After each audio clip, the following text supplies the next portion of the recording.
that like even though the video doesn't start, the replay, once I press live, everything's on the actual video. It's kind of weird. Yeah. It's a good thing we didn't just like, break our weenuses out. Yeah. We'll do that after the stream's over. Yeah, next time, maybe. Mm-hmm. Now some fun for me. The chat's loading.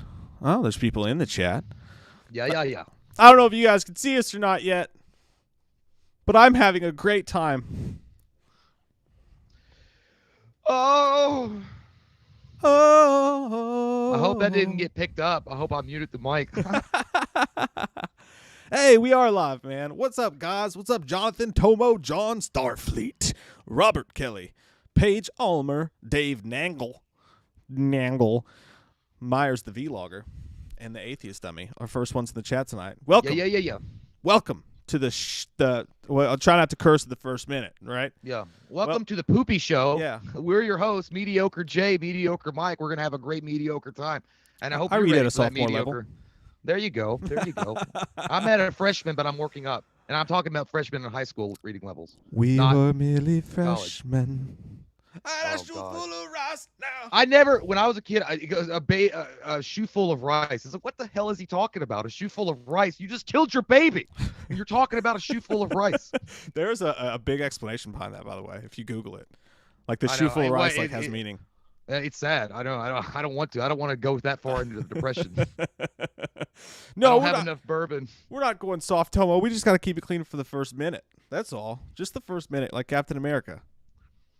Like Atheist Dummies. So you said a cuss word on YouTube. Now what do you do? So you shared an article by We Got This Covered. Oh, God. By the way, one thing I could promise you all today, absolutely none of this news came from We Got This Covered. That is my guarantee. Oh, I did it. I think we were past There we that. go. We're good. Fucking shit, bitch. Poo. Fuck. All that stuff was held back. All of it. I like that I had the opportunity to say whatever curse word I wanted to, and I panicked and I just went, poo.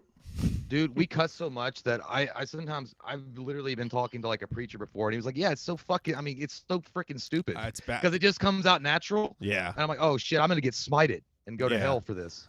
And people always give us crap for it. Like in the comments, they're like, stop cursing so much. It doesn't make you cool. I'm like, well, we're not cool. This is how we talk. I'm not doing it for the camera.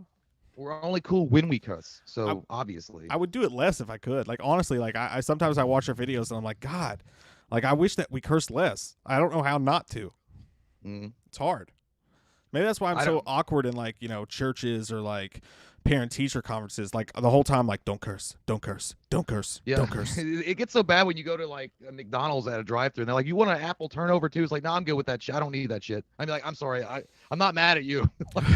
You're like, I was trying to make conversation. We're a bunch of Neanderthals out here. We're just a bunch of savages. Disgusting. How's everybody doing tonight in the chat? You got to let yourself know. And if this is your first time here, you got to call yourself a little biscuit boy or a little biscuit girl so that everybody can talk about your biscuits if you're new. And also, you got to let us know what you're drinking in the comments down below. It doesn't have to be alcohol. This is a Wednesday night, all right? It's a Wednesday night. You got responsibilities. You can't rock and roll all night and party every day. You can rock and roll some nights and part of every day. Besides that, we all know the boys and the girls are doing it. some Bill and Ted Excellent Adventure. Did you watch anything today? Well, I mean, technically, this morning I watched. I got, how you get into those moods. I started watching. I watched Avengers: Infinity War. Then I had to watch Endgame. But before that, I had to watch Doctor Strange so I can get the mode. I like that. I'm like, hey, did you watch anything today? You're like, oh, not really. Just 12 hours of Marvel programming. I did. You know what I do is I skip around that shit now. I'm just like, I've seen it. I feel like Doctor Strange with a time stone. Yeah. I'm like, Dormammu, I've come to bargain. Sorry, buddy. Earth is closed today. I watched Spider-Man 1 and Spider-Man 2 with the kiddos today, the originals. And Spider-Man 2 is still one of the classics. Yeah, and I like Spider-Man 1 too. I like Spider-Man 1 too. You know what I noticed though, and my daughter agrees with me on this, and this is just fact, okay? This is fact. Mary Jane's a hoe. She is a hoe.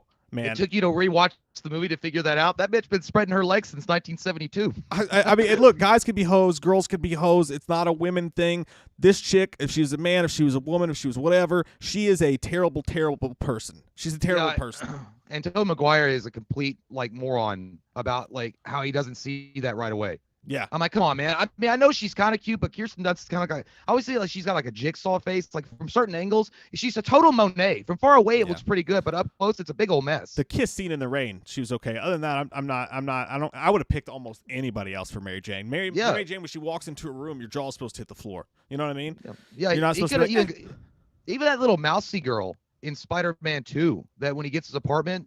Yeah. I mean, yeah, she's like, she looks like one of the little mice from Cinderella, but she like cooked for you. She took care of you. That can like be she cute, wasn't, though, yeah. She wasn't a hoe bag. I know. Well, did you wait? What did you say? You said she could cute for you. She could cook for you. She could take care of you. Yeah. Those are qualities right there. I'm not even going to touch on that. Logan Hennessy, thanks for the super chat, buddy. He says, I mean, you know what I mean. Everybody, like, you know what I'm talking about, the classical, sense. Don't you throw me under a bus, Ricky Bobby. I'm already on a risky topic, being like, Mary Jane's a hoe, and I feel like I have to explain that guys can be hoes too. And then you're like, yeah, I like a girl who can cook and do my dishes. Just completely shit on like any chance I had of that going by. Lay it the fuck down. Lay the law down and tell them how it is. Go ahead, preach it. Logan Hennessy, thanks for the super chat, buddy. He says, hey, what's up, guys? Good luck with the show tonight. Thank you very much, sir. We're going to do our best not to fuck this up like we usually do. Appreciate it, man. Chuck and Renee Eggers, thank you very much for the super chat. Finally off work for a live stream, LOL. Can I get a Luma shout out for my wife, Renee, for our 1-year anniversary? It was on the 7th. Hey, Renee, happy anniversary. You cook for him? You take care of him? Because that's the only way that you're going to stay married longer after a year, okay?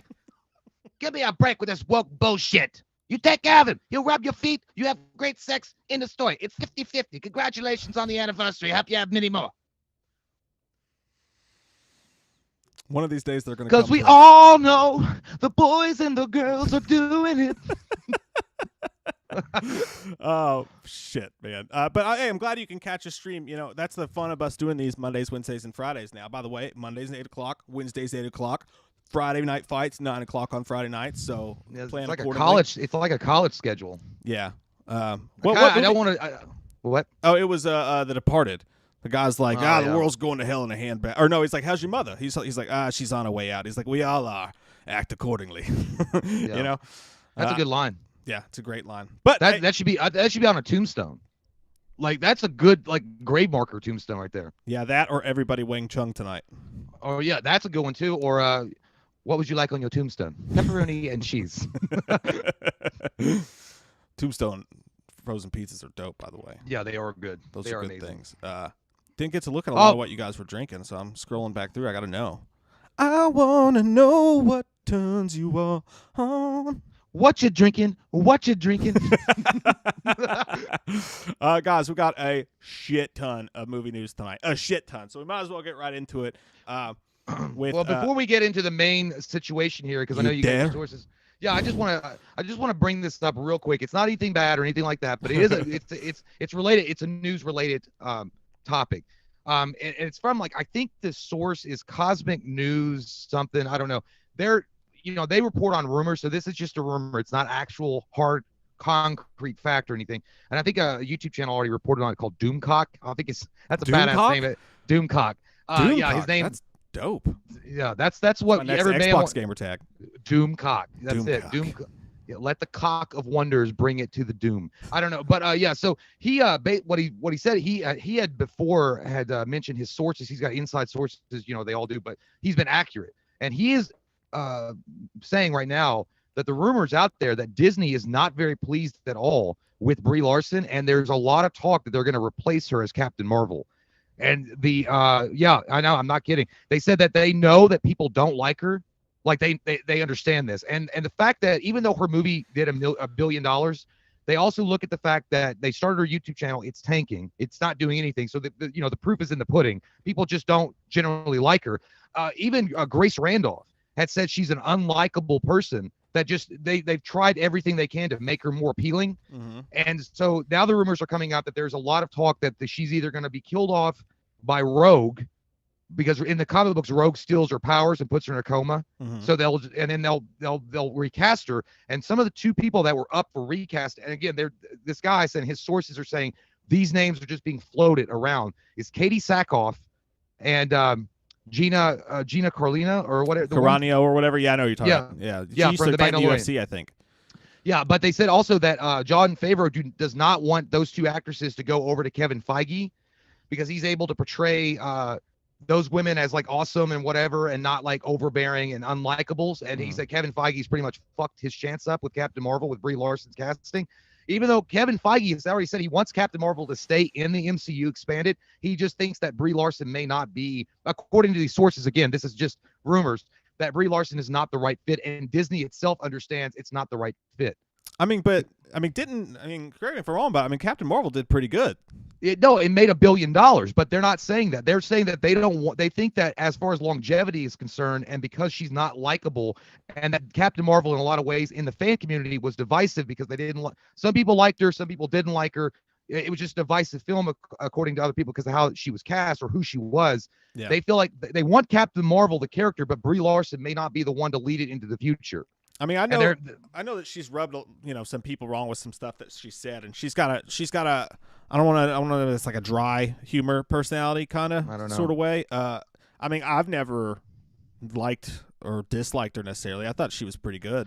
Well, the problem is Disney also understands that, according again to sources and rumors that were going around, she didn't get along with the Avengers cast at all. Like nobody liked her. She didn't get along with them. There's that infamous interview that some people, are they joking? Are they not joking? Where she's kind of being a bitch to Chris Hemsworth and he's being one back. Mm-hmm. Like Chris Hemsworth they're both being bitches, but she's not getting the joke. Like she's like, I'll be the first me. Thank you very much. When he makes a Tom Cruise joke or whatever about doing your own stunts. And it was just really cringy and awful. Also, Kevin Feige actually walked back a statement that he made, and he said that when he had said Captain Marvel is the strongest being in the MCU, now he says Scarlet Witch is actually stronger than Captain Marvel. But this is what they're saying. They're saying that he probably wants to put everything on Elizabeth Olsen now and not have it be Brie Larson. And because Brie Larson also does not get along with Elizabeth Olsen, they're not going to sacrifice Elizabeth Olsen. They're going to get rid of Brie Larson. So again, the source Doomcock and this whatever, according to he's actually been correct in a lot of things, like the Rise of Skywalker. He was reporting on, his sources were saying this and that, and they all turned out to be accurate, 100%. It'd be interesting for sure. It would definitely be interesting to see what happens there. But yeah, I don't know.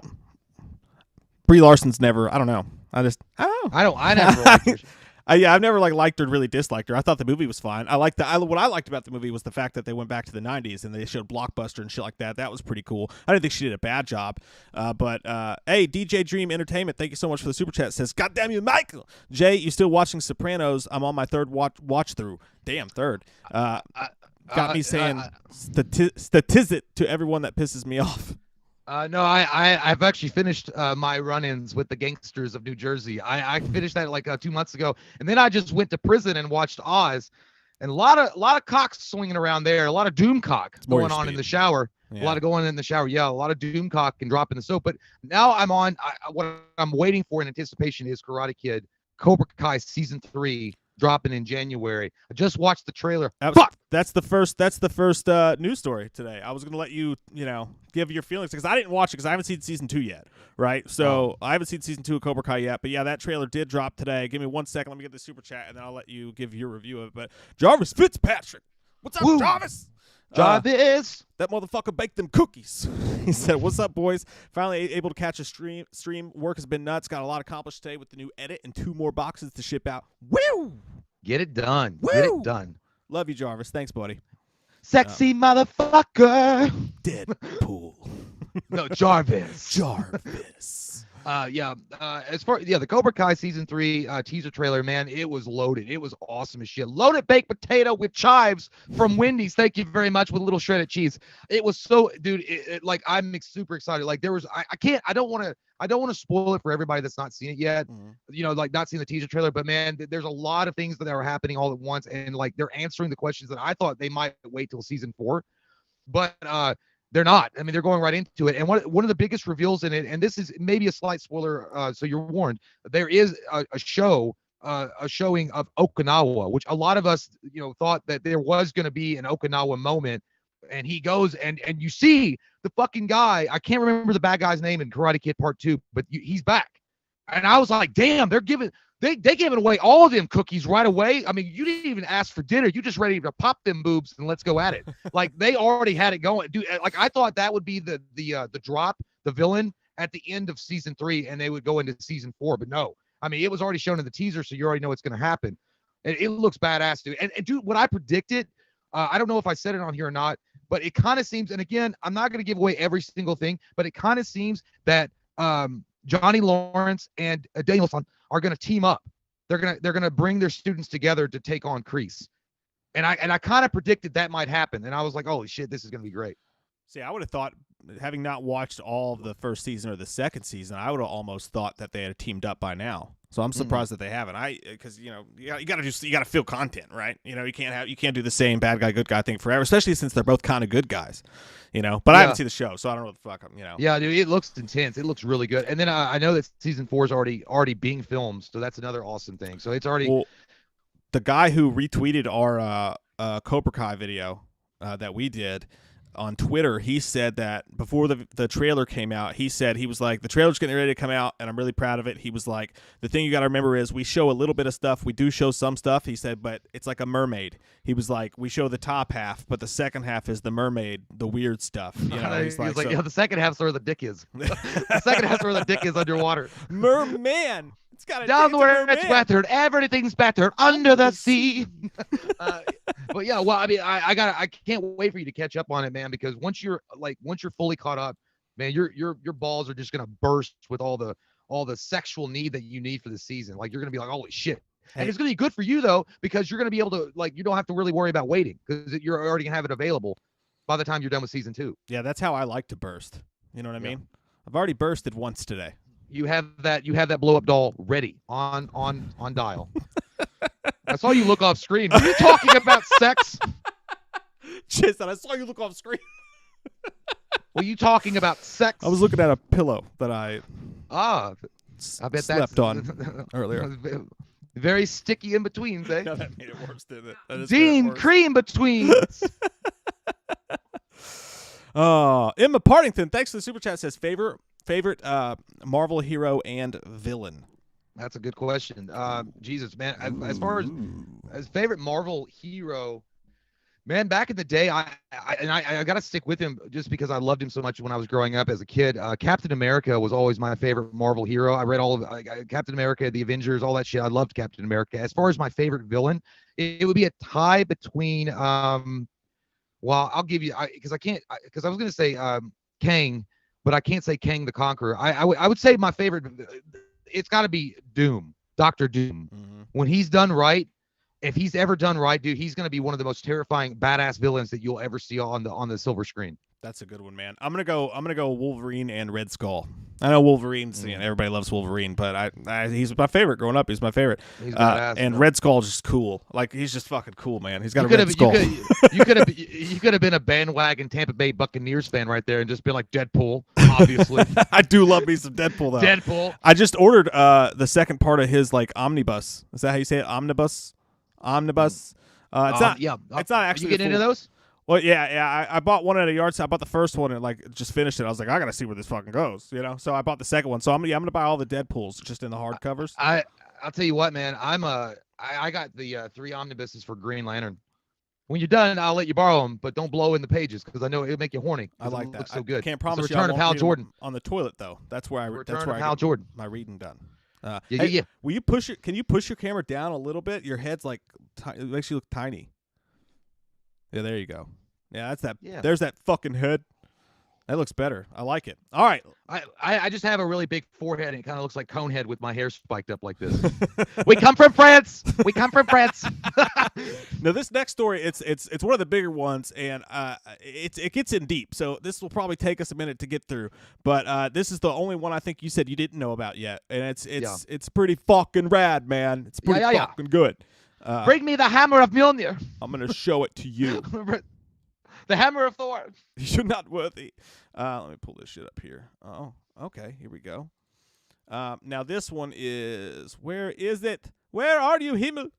Okay. Yeah. So, as you guys can see on the screen, I got the news story pulled up. But Joe Mangiello. Oh, Joe Mangiello has revealed new details about Ben Affleck's abandoned Dark Batman movie. Hold on.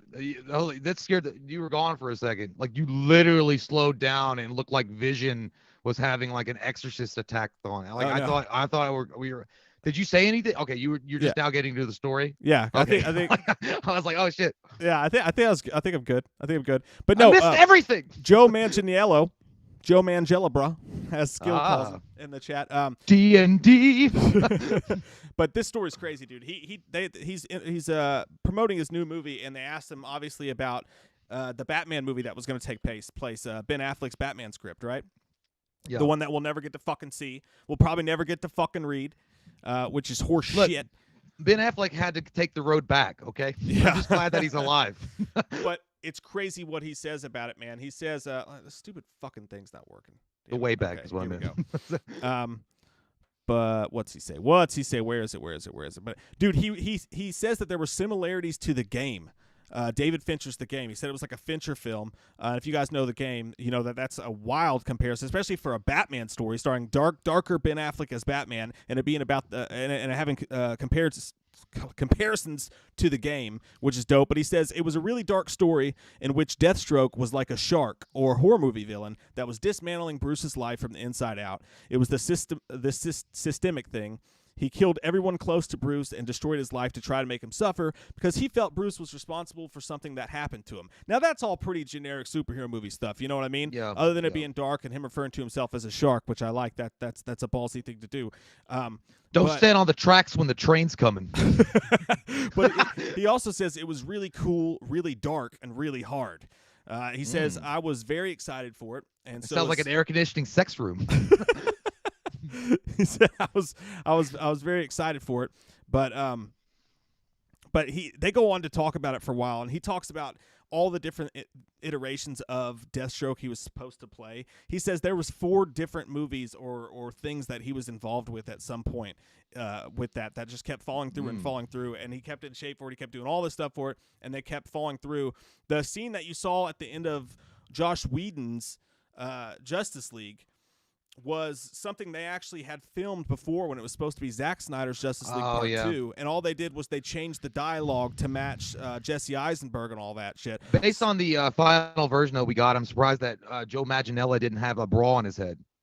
Yeah, with what Joss Whedon did. He's like, we're trying to and doing some weird science shit. Yeah, he's like, why are we wearing bras on our head? If you can see the picture that I've got up here, and this is from a while ago that Mangiello put up. This is what he brought back, the look for Deathstroke that he brought back. And I thought it was fascinating. I don't know if anybody else knew this or not, but I didn't. Zack Snyder asked him to come back and film more scenes for what we're going to see in the Snyder Cut. So we're going to see his Deathstroke. I don't mind that one. I mean, I don't know. He kind of looks like he's on like an extra from Sons of Anarchy, like a bonus figure. But I mean, I want him to wear the fucking mask. Look, the Mohawk, the Storm Mohawk he's rocking it. I mean, it looks good, I guess, but he also looks like a guy that frequents a bar a lot, and you know that you don't start shit with him, but he just kind of hangs out in the back, and he's really good at pool, and he smokes cigarettes all day. But the thing, I mean, he looks cool. Joe Mangiello, I think he's a perfect Deathstroke. I mean, whatever they go with as far as appearance, as long as they generally nail the aesthetic, I don't mind. But I hope he wears the mask. Like, I want to see, him wear the mask, because the Deathstroke mask is badass. Yeah, and the way he explains it, he may still do that, but the way he explains it, he said, Zach called me one day and asked, how would you like to do it again? So I said, sure, man, I'll be there. He told me, okay, we're getting your armor out of storage in England. You sound like you're from London, and we're going to fly it over here. Is there anything you want to do differently? And he said he already had some new ideas for it, some stuff that he snuck in this time around, but he said that his whole idea with that is, with the Mohawk and that look, he said the greatest warriors are the ones who walk into battle already dead or assuming they're going to die. They're looking so you for get a Mohawk? Yeah, right. That's what a Mohawk means, bro? Yeah, I was like, I didn't know that. But he said they're looking for someone who could actually kill them. There's almost an excitement around that, like, is today going to be the day? So there was a climactic moment in my standalone story where I wanted Slade to shave his head into this. So this was supposed to be in his standalone movie, and he incorporated it into what we're going to see in the Snyder Cut. He says there was this warlike Mohawk prompted Slade to shave his head into this warlike Mohawk, knowing that he was going off to his own death. I said to Zach, I always envisioned him with a big white Mohawk, and he was totally down for it. So you know what? Kind of. I'm not. I know this isn't really accurate, but you know, he kind of looked like, just because it was black and white and kind of far away, he kind of looked like Chris Nelson a little bit. He kind of did. I mean, like, Chris Nelson's badass, like, but he kind of reminded me a little bit of Chris. He kind of did. I was like, oh yeah, I like, can see it. I gotta see it, I man. can We see should it. talk. We should talk Chris into doing that shit for Halloween Ends. He should. I mean, he'd already he'd rock it. If you put a little eye patch on there, get a katana sword, put it in the back, and just smell like she smelled like cigarettes. He'd be like, perfect. Yeah. I don't know, dude. The Mohawk thing, I gotta pass on it. But again, if they keep it in and it's just generally aesthetically pleasing, if the suit's overall what Deathstroke's supposed to look like, fine. But I want to see the fucking mask. I don't really understand. Like, he's like, oh yeah, the Mohawk is a symbol of like warrior ready, and I'm already dead inside. I mean, I've seen a lot of Vietnam documentaries. Those guys didn't have Mohawks, and they were dead inside when they went to war. But I mean, I don't know. It just kind of looks like Storm a little bit. Like he kind of does. He kind of looks like Storm. Yeah. Well, like, which is the Mohawk. And he said about whether or not, like, and again, I think this is the truth for the whole thing, you know, for the whole one. The Snyder Cut comes out, depending on how well it's received, I think there's a lot riding on it, because I think for every character, for Batman, for a lot of the stuff going on, obviously we're gonna get more Batman, but are we gonna get more of this Batman? Perhaps. Who knows with the TV series what's gonna happen? I think a lot's riding on this, and specifically also with Deathstroke's character. He's hoping that this new thing will reinvigorate interest. He says, hopefully this will reinvigorate interest from the fans as far as wanting to see this vision of the character get told. We landed on an origin story that everybody I've ever pitched it to has gone crazy for. There have been so many versions of this character over the years, and I just wanted to put my own stink on him. So I farted on him at dinner. You want to put your own stank on it? God, you got that guacamole dick. But hey, man, you gotta respect Joe Mangiello. Not only is he a big Dungeons and Dragons nerd, he's also a comic book nerd. So that's cool. He knows the character. He understands what fans want from it. I think that, again, I think that he's just really attached to the idea to play it, and he's hoping that he can still, like you said, maintain interest in him being cast. Because I think what he's afraid of, really, at the end of the day, he's going to be recast, and they're going to go a different route with Deathstroke. Yeah, I mean, I think he's put, like, fucking, and I guess that's the shitty part about Hollywood, right? Is that for any role you get, you could put all this and, like, oh, everyone's gonna love it if I spend 7 years fucking researching in Tibet and hiring 17 trainers and changing my diet, my life. That'll make for cool news stories if this movie gets made and it comes Joel out. Osteen? Fucking Jared Leto, you know, sending condoms to your coworkers and shit. Oh no. But, you know, like, but you do. I'm sure that's the hardest part of Hollywood. You know, is you put all this work into something, and for years he kept himself trained up, which he's always in good shape or whatever, but he kept working on this role and this character, and he never got dick for it except for a little extra scene that got changed up twice. I'm really rooting for him to beat Deathstroke. Hey man, I think Joe Mangiello would rock it. I think he'd be awesome. I have no doubts that he would actually bring a lot of value to that role, and I think that he's the best option. I mean, I could pick a lot of, you know, actors out there right now, be like, oh yeah, he'd be good, but I mean, Joe Mangiello is committed. He's committed to the role, so I don't even know why you would go anywhere else. But then again, like, I guess maybe they're like, well, he's going to be lumped in with the Jesse Eisenberg thing, and people didn't like Jesse Eisenberg, so they're going to see him. They're going to, oh yeah, he's part of that old school DC that we don't like. But this could change that, you know. I mean, yeah, I always thought like a cool Batman movie, dude, honestly, would just be him and Deathstroke just fine. Like, if Deathstroke was the only villain, I mean, either I want to throw Black Mask in there or Victor Zsasz, Victor Zsasz. I think those would be awesome characters. But I would just, the main story be Deathstroke taking on Batman in a Ben Affleck led Batman movie. Holy fuck! Can you pass the buttered popcorn and the gel? Yeah, I know, dude. And that's what, fuck. I mean, he said everything that I think we all knew. I mean, fucking, I watched The Town the other night, by the way.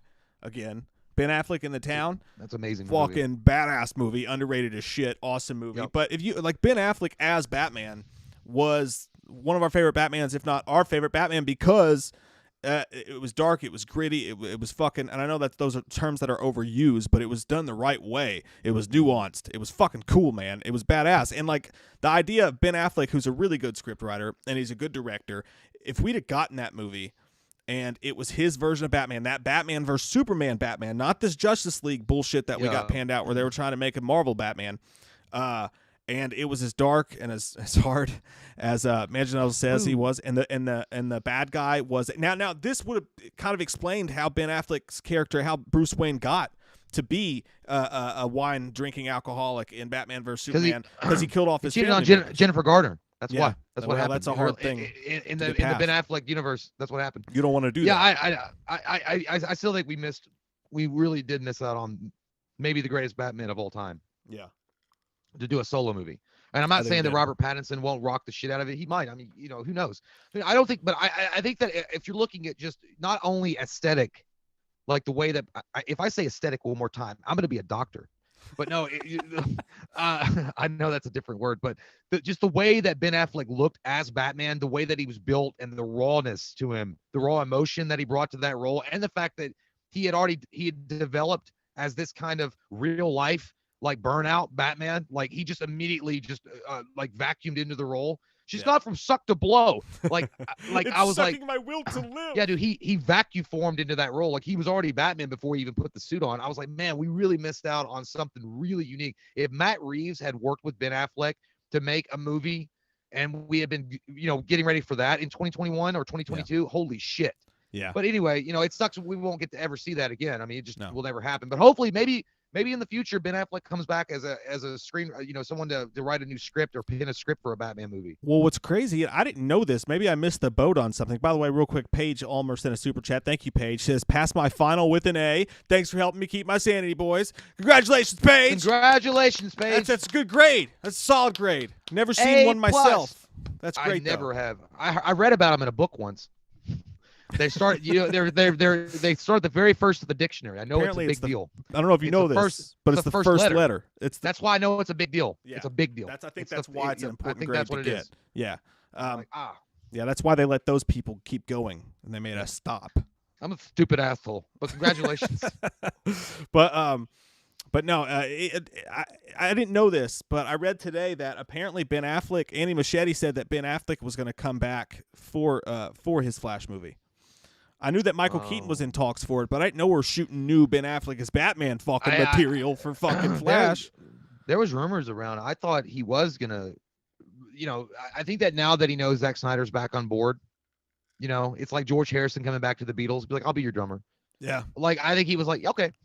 I said I wasn't gonna do it, but I mean, things have changed, bitch. Okay, I got me some Snyder back. Yeah. I think that's what happened. I think that he thought maybe Zack was gonna walk away for good. Because, Zack did suffer that tragedy, and maybe he was just like, I'm done. But now that Zack seems to be even more committed to really making his vision stand out, I think Ben Affleck would be like, you know what? I'll come back and do some shit for the DC universe.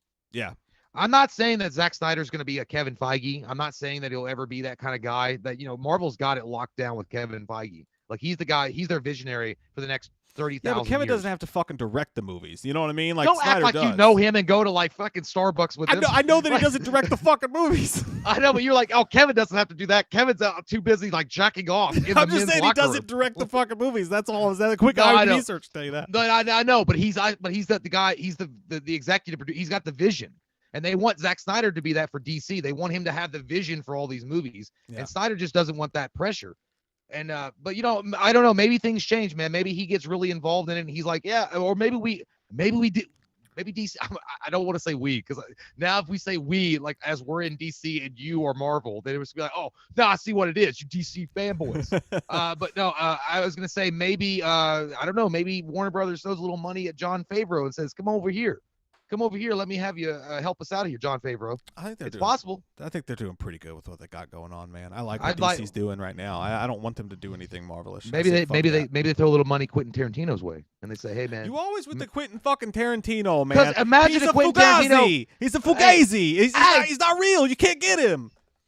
Unwrap your fruit roll up and get some balls. Imagine him being a Batman, a director. I'm sorry, Count Chocula. Okay, Ghostman. Ghostman. What is that? Spook-a-lot? Asshole mio. Oh shit. But yeah, I don't know. Yeah, I really I'm on board with that. I hope that Manganiello has the whole thing with Deathstroke go down. I hope Ben Affleck does come back for Flashpoint and do the whole suit up. Because again, imagine you get to see Ben Affleck, Michael Keaton. I really wish that Val Kilmer was in a better state of health. I would love to see Val Kilmer suit up one more time. And then Christian Bale would obviously be the icing on the cake. But speaking of which, can I just say something right now? And the Spider-Man news is later, but can I get this off my fucking chest right now? Mm-hmm. When all this news is coming out about Spider-Man and the multiverse, and we're going to talk about it, But let me get this straight right now. I don't care if Spider-Man 3 comes out before Paradox or all that shit, whatever. I don't want to hear any Marvel fans run around saying that DC's copying their multi-dimensional universes. All right, DC's been trying to get this shit cooking for a while now. All right, yeah, that'll never happen. Like look, the Flashpoint, actually, if I'm sure people that are not that dumb. That thing came out in the, like, as far as comic books wise, like when they were trying to collapse all these different titles and make it easier for people to. That was like in the fucking 80s. Like Marvel, the DC already had that like a long time ago. And as far as like them copying, Into the Spider-Verse was a great movie, by the way.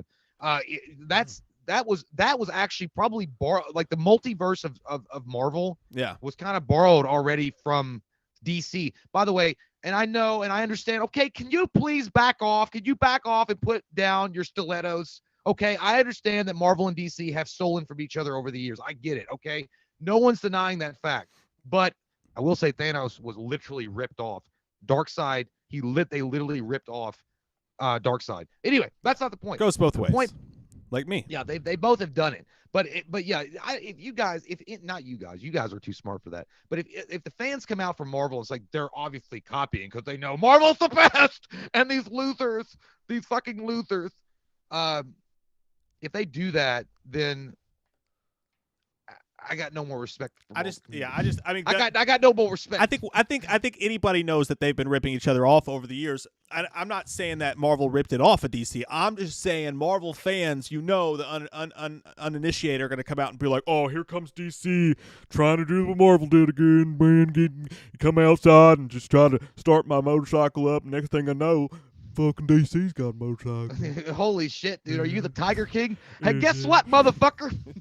I got a motorcycle. That goddamn Carol Baskin's got a motorcycle. Hey, man, same day I did. That's what I'll think about the Marvel fans if they come out and say that. It's goddamn they're blaming everything on Carol Baskins and DC.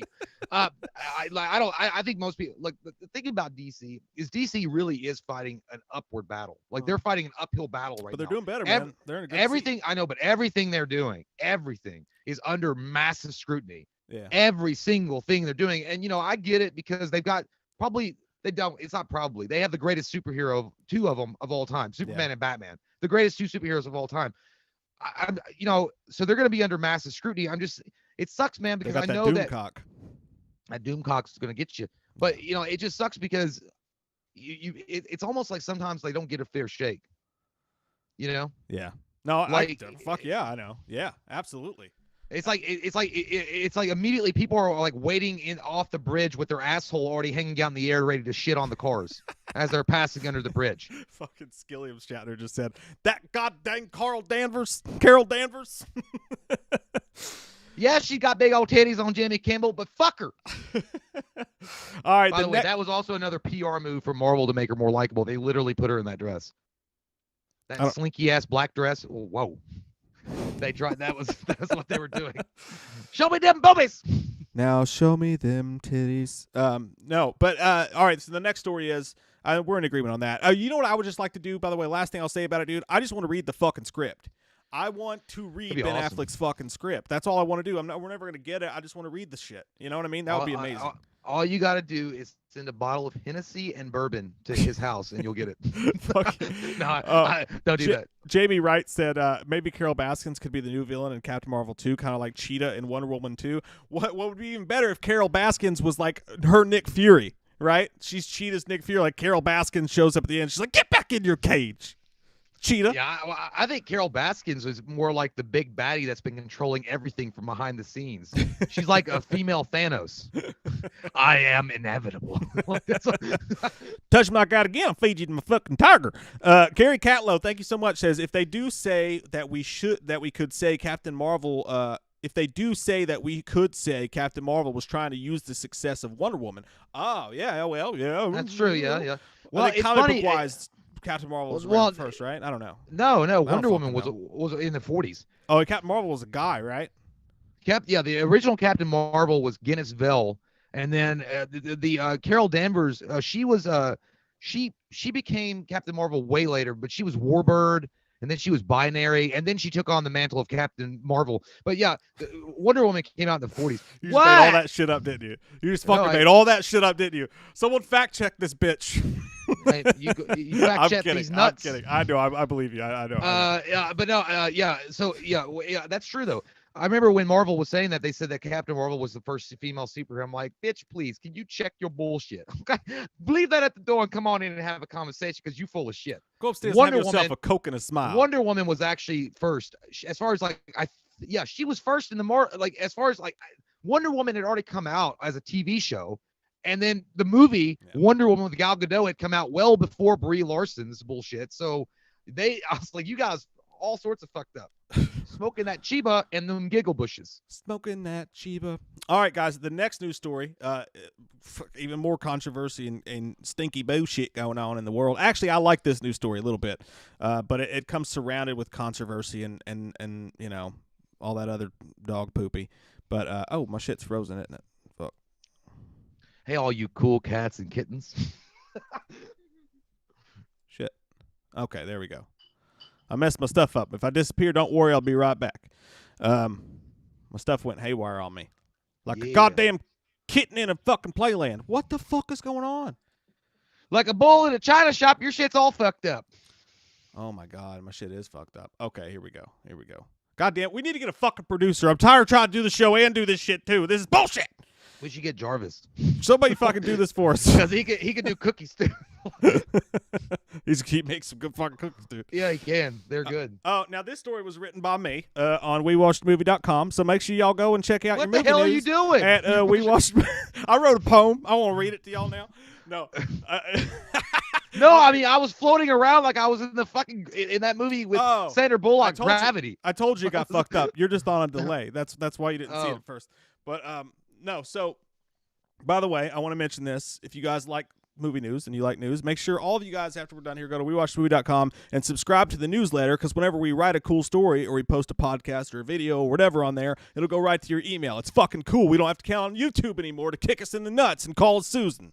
Yeah, now we can wait on the real bad, severe criticism of people that actually watch it and read it to give us the criticism that we need. Exactly. So go to WeWatchedMovie.com, subscribe to that newsletter, and everything will be golden gandy. But no, this story, I mean, I didn't fucking break the news. I merely sprained it. But Patty Jenkins, director of Wonder Woman 1984, came out with her response to all of the HBO Max controversy. You know, Christopher Nolan getting pissed off. And Christopher Nolan, by the way, Christopher Nolan's exact quote, we talked about this earlier, but his exact quote was, I needed more money.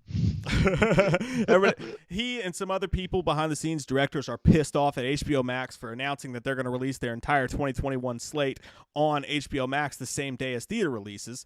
And he came out and he said, exact words, some of our industry's biggest filmmakers and most important movie stars went to bed the night before thinking they were working for the greatest movie studio and woke up, now this is where it gets fucking naughty, and woke up to find out they were working for the worst streaming service. He called HBO Max the worst streaming service. Oh, I thought he was going to say Shudder. I mean, HBO Max. Yeah, HBO Max. But they asked Patty Jenkins about it on this guy's show, and what she had to say. Now, granted, take this with some sort of a grain of salt, because she did get a little bit of extra money. Her and Gal Gadot both did with this bonuses, with this deal. Yeah, based on the fact their movie wasn't going to theaters, so they got a check based on what they would have gotten had it just gone to theaters. A whole big mess. We don't even know, by the way, if the other directors aren't going to get that as well. But what she did say, I love this, because finally in 2020, in a world where everybody has to be fucking polarized, you know, fighting against each other, and you know, Chris Nolan, whose movie, by the way, has already come out and got the theaters to itself for months and came out all fucking pissed off and butthurt and snooty about it. You got a person here who's on both sides of the fence, and I really like what she has to say. So here's what she said. She said, if you had told me a year ago that we would ever go straight to streaming in any way, shape, or form, I would have flipped out. Like, I'm not for that plan in general, you know. I'm very pro-theatrical release, and I will be that again as soon as this is over. However, this is such a crazy year. It's such a crazy year. It's like all of us are trying to figure out with our lives how to do everything the best we can. And so I kept saying there is no good option. Like, how do we, when we would talk about it, there was no good option. Wait until when? And then every movie in the world tries to come out at the same time, which would be true. You know, everybody that's holding on, waiting for this shit to be over is all going to try to come out at the same time, so they're going to get lost in the fucking waters then too. But she said, and there was no good option. I literally gasped a little bit when the pitch for this idea was said, because I was like, oh, the idea of it going into people's homes on Christmas Day. I was just like, you know what? That's actually pretty incredible to get to share, whether, it's Christmas for people or not the holiday season, and in this moment just to try to reach out to people however they could not see it. They didn't do her any fucking favors with how they put her words in there. But basically what she's saying is, at first I didn't want this shit. I don't like this shit, but this is the fucking shitty world we're living in, and I'm just happy people are going to be able to watch it in their homes together on Christmas Day. Holy shit, she's long-winded as fuck. Was it a Stephen King novel? I just be like, how about she just come out and say, look, Christopher Nolan's a whiny bitch. I think it's like you have to adapt to the change the way that it is. This is the reality that we live in. Stop complaining and be a part of the solution, or get the fuck off the train. Now, Christopher Nolan is a multi-millionaire. Like, listen, the thing about, I get, like, Patty Jenkins is a lot more reasonable than like what we would react. Like, she was doing it very sensibly. She doesn't want to hurt her coworkers in a way. She doesn't want to say anything bad against Christopher, Nolan. But the point being is that Christopher Nolan coming out and saying what he said and acting like a little child that didn't get his cookie out of the cookie jar late at night it's pathetic, dude. It's so moronic. And you already mentioned it. You said it right. He already had his movie come out in the theaters. It didn't do what it should have done, because guess what? People are they don't want to go to the movie theater dressed like in a goddamn hazmat suit with 300 cans of Glade, or not Glade, but Lysol. They don't want to go out and do this stuff. Like, this was just, and I've said this so many times, dude, writing on the wall. Patty Jenkins understands this. She's ready to adapt to it. And it's very, very sensible. Very, very sensible. But as far as Christopher Nolan, man, I'm not, I love Christopher Nolan. I do. But he's still out of order, dude. He's out of order. Well, I don't think there's one or I think you're out of order if you're literally going to act like you got butt fucked by Warner Brothers and they just killed you. Well, here's the thing. And Galford's dog, does your owner know that you're on his computer right now with your paws? Maybe he has allergies and he doesn't want to touch the keyboard after. I don't know. It's fucking stupid. Jacob said, I bet Nolan not even British them. He's been lying about that shit for years. There is a group of people that are totally on Nolan's side with this, and they're saying, now look, he's just sticking up for the other filmmakers. He's sticking up for the other people, and he's as you said there, maybe he's too much of a man to fall in line. Look, I know, man, I don't really picture Christopher Nolan walking in a bar, picking up a fucking Boilermaker and fucking throwing an axe. You know what I mean? Christopher Nolan. The reason I think when he said it, I don't necessarily. The way I read it is like I didn't read it as, oh, that's nice. He's sticking up for his other people. I read it as just because the way he is, he's kind of fucking pretentious douchebag. Kind of just seems that way to me. Maybe it's just me. I don't know. He just seems that way. I know. I got the same thing. But he looks like he has the bad guy's fucking haircut from the brother in Die Hard. You know what I mean? Not Die Hard with a Vengeance, but just one of his henchmen walking around with the machine guns. He looks like William Sadler in Die Hard 2. I just don't. I don't love Christopher Nolan's aura, I guess I should say. So, and I don't know. I'm also not villainizing him.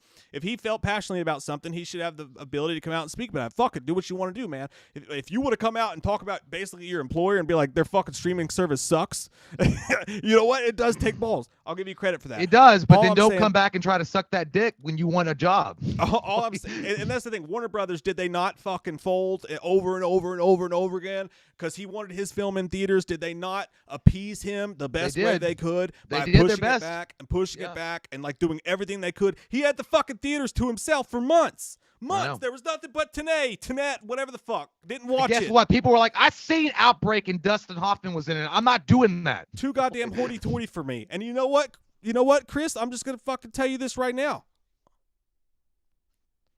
Inception sucked. It's fucking overrated. It's trash. I like Inception. No, I know not. You did. It's good. I don't like it at all. I think it fucking sucks. I also like Avatar. Mike hates the only movie worse than fucking Inception is Avatar. You are you know what? It's ridiculous the amount of bullshit that comes out of your mouth sometimes. But we're not going to get into that. We're not here for that. The point being is like, yeah, Chris Nolan, and I hate to talk shit on him. I really do, because I do like Chris Nolan. He's basically he single-handedly saved the Batman franchise. He really did. Yeah. And I don't like to talk shit on him because I do like him as a director. I think he's got a really great vision when he directs movies, and he really is one of the superior directors in Hollywood. But to come out and just be a garbage pail kid moron and start flapping your sweaty, nasty, purple gums because you're mad that Warner Brothers is like, what they're doing. You just come off as a spoiled, rotten child, and I don't like that shit. Like, there's not one way that I read that where I was like, oh, he's doing the high road thing. He's like fucking King Arthur, and he just pulled the sword from the stone. He's like, for Avalon, and rushing the fields. That's bullshit. He was like, where's my paycheck? If you paid me more, I wouldn't be talking. That's what he got pissed off about. I'm sure they paid him enough. Hey, they did pay him, but here's the thing. These guys are Hollywood superstar elites, and I'll tell you what this pandemic has done. This pandemic has done one thing for sure. It has exposed a lot of fake motherfuckers in Hollywood. From the bullshit little woke ass, Gal Gadot, We Are the World, just the terrible TikTok videos, just this out of touch kind of sense of the reality, the Ellen show. You have seen stripped from, their normal kind of like worship me, like idea of themselves. You've seen these people come out and they act like petulant children. They act like kids are spoiled, and they're so out of touch. They're so not self-aware. They're like in an echo chamber that they just say these weird shit. And you're like, how the fuck does this work? You know what I mean? Like how does your mind go here? Like, if I were a director, I get what he was kind of saying, but at the same time, if I were a director like Christopher Nolan and I was saying the same shit he said, I might the next day be like, I was drunk, I had too much bourbon, and I snorted coke off a stripper's titty. I didn't mean anything I said at all. You know what? People are dying and they're suffering, and I'm sorry, but I think that I think that we need to do what we just need to come together and just adapt with the changes. That's the thing too. Like, great, and I understand. Like, okay, if HBO Max just threw that dick gauntlet out there and didn't tell any of the people behind the scenes of these movies that, hey, look, we're putting your shit on HBO Max the same day. I always stand on the side of the employee, not the employer. It's just kind of how I am. I fucking grew up working shitty jobs. I know that the higher up corporates treat their employees like shit, and they're just like, no, guess what? I decided we're working fucking 12 hours on Christmas. I didn't ask you. I didn't ask you if you wanted to work 12 hours on Christmas. Fuck, told you you're going to work 12 hours on Christmas. And essentially, that's kind of what HBO Max sort of did in some way, on a way lesser scale, obviously. They just kind of said, this is what the company's going to do. I don't need your fucking approval for it, and I can put it out there if I want to. That being said, I understand that if that's what happened, we don't fucking know. If that's what happened, I understand some people are pissed off. Like, this is my movie. I worked on this. Like, you didn't tell me about this. You didn't consult me. You didn't even fucking send me a feeler out. Even if, I'd have said it'd be nice to know first. I understand that half of it. But at the same time, I think the problem is that he's not thinking about the fucking world we're living in right now. And the best part about all this with HBO Max is, guess what? In the world of COVID, for the next year that we're dealing with this, and we're all fucking tired of dealing with this, and it sucks. And we never know if anything's going to get canceled or if it's going to last. We don't know if fucking football's going to happen. Don't know anything. The one thing we can count on now is we have a whole year's worth of entertainment, and the best part is, if you want to see it in theaters, you still fucking can. So I think it's a win-win fucking win for everybody, except for maybe those people. We had talked about that. Well, here's the thing. The difference between that, though, and working for shitty employers, Christopher Nolan got paid millions of fucking dollars. If you work for a Yeah. If I've worked for shitty, like CBS was one of the worst fucking companies I ever worked for. I'll probably never get a job back there now. But now you got paid dog shit for doing menial work and overwork. Awful job. Corporations were making shit tons of money off you. Warner Brothers paid him what he was fucking worth.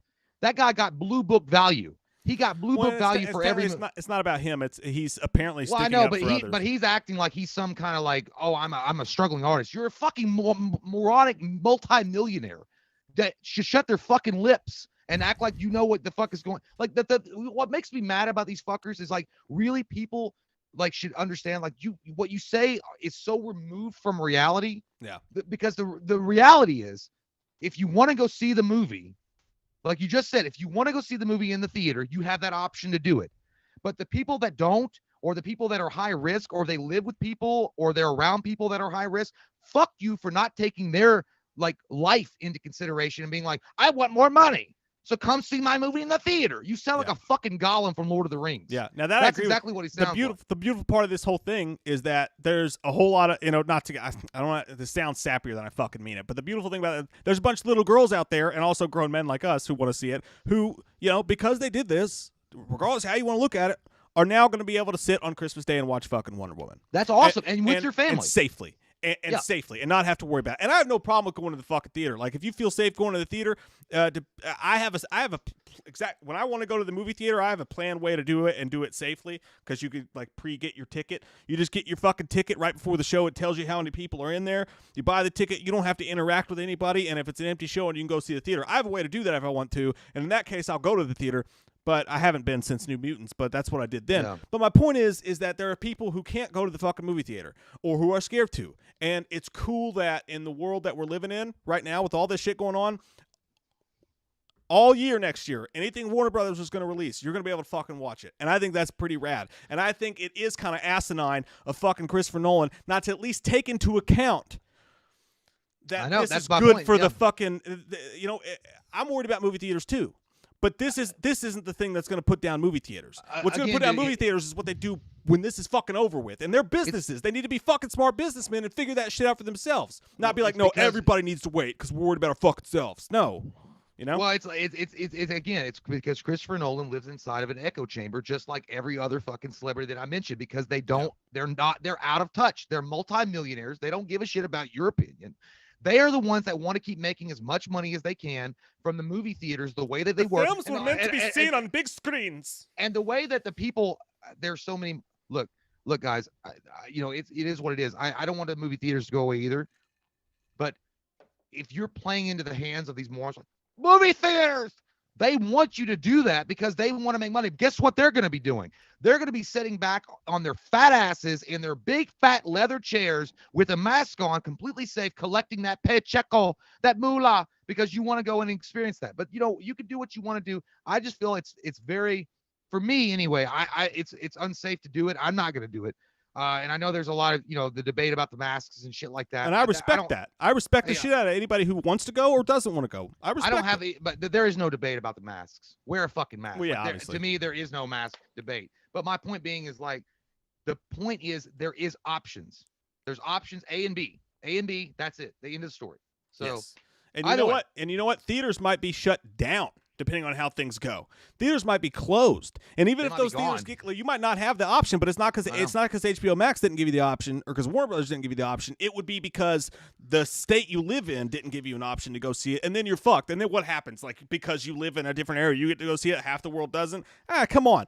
Everybody has a chance to see it, and we should just be thanking them for not charging us $30 fucking like Disney's going to do when they release theirs on Disney Plus. You know what? I paid $35, $30, or $40 to watch the fucking new movie. I wouldn't give a shit. If movie theaters were gone and they were like, Halloween Kills only going to come out on streaming, give me, if it's $50, I'll fucking pay it. Because I'd spend more than that probably at the movie theater. I'm kidding. So, yeah. But, all right, guys, we are at that point in the show where we're going to take a little pee-pee break, and then we'll be back in a few minutes, take you a dump, do whatever you want to do. You could just, watch someone Jamie else. By the way, that is true. You can rent a movie theater for $100. You could do that. Pretty cool. That's pretty cool, man. Pretty cool, actually. But no, and by the way, Michael Myers the Shape, thank you for the super chat. Says hello again, Mike and Loomis. That's some dark ass shit. Where'd you come from? Narnia. Take your ass back there and die in the fiction. Yeah, we're gonna take a break here in just a second, and we'll be gone for close to 10 minutes. Got a video to play for you. Sorry, guys, I didn't get a chance today to upload a new video into this. It's the same video I played during the break last time. My bad. Fucked up. But we'll be back in just a minute. And when we get back, we're going to talk all the Spider-Man 3 shit. We're going to talk the Daredevil news. Nah, I don't think it's really news, but we'll get into that. And then finally, we're going to talk about John Carpenter possibly returning back to the director's chair. I heard about that. Yeah. Meantime, while we're gone, go to fuckingwewatchmovie.com, sign up for that newsletter. Like I told you. Get it done. Yeah. Be right back, guys. Get it done.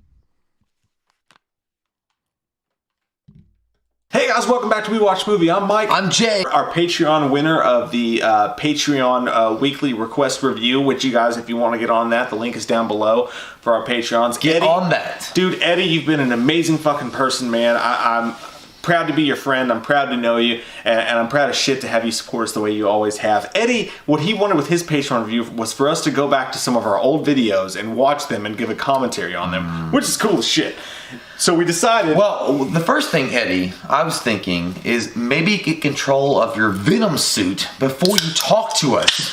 What the Eddie, fuck? fuck the suit, and I'm the suit, so call me Venom. Tremalanu Venom, I ain't gonna know what hit 'em. He got that You've been hit symbiosis. with the Venom. I actually watched Venom the other day. Have you seen it yet? No. Fucking badass. Is it great? I enjoyed the shit I want out to see of it. Tom Greatly. Hardy is a sexual being that deserves all the praise. I thought it was great, man. I enjoyed the shit out of that movie. But yeah, so Eddie asked for us to give a commentary on some of our old videos, so we thought, why not? We're going to go back to the very first video we did nearly on, I think, January 21st. It'll be 7 years ago, our very first video. So we're going to watch that with And you guys I'm now. going to let you guys know, I don't want to watch it at all. It's bad. It's so embarrassing. It's so bad, yeah. It's going to hurt a We're lot. going to do it for you, Eddie. You know why, Eddie?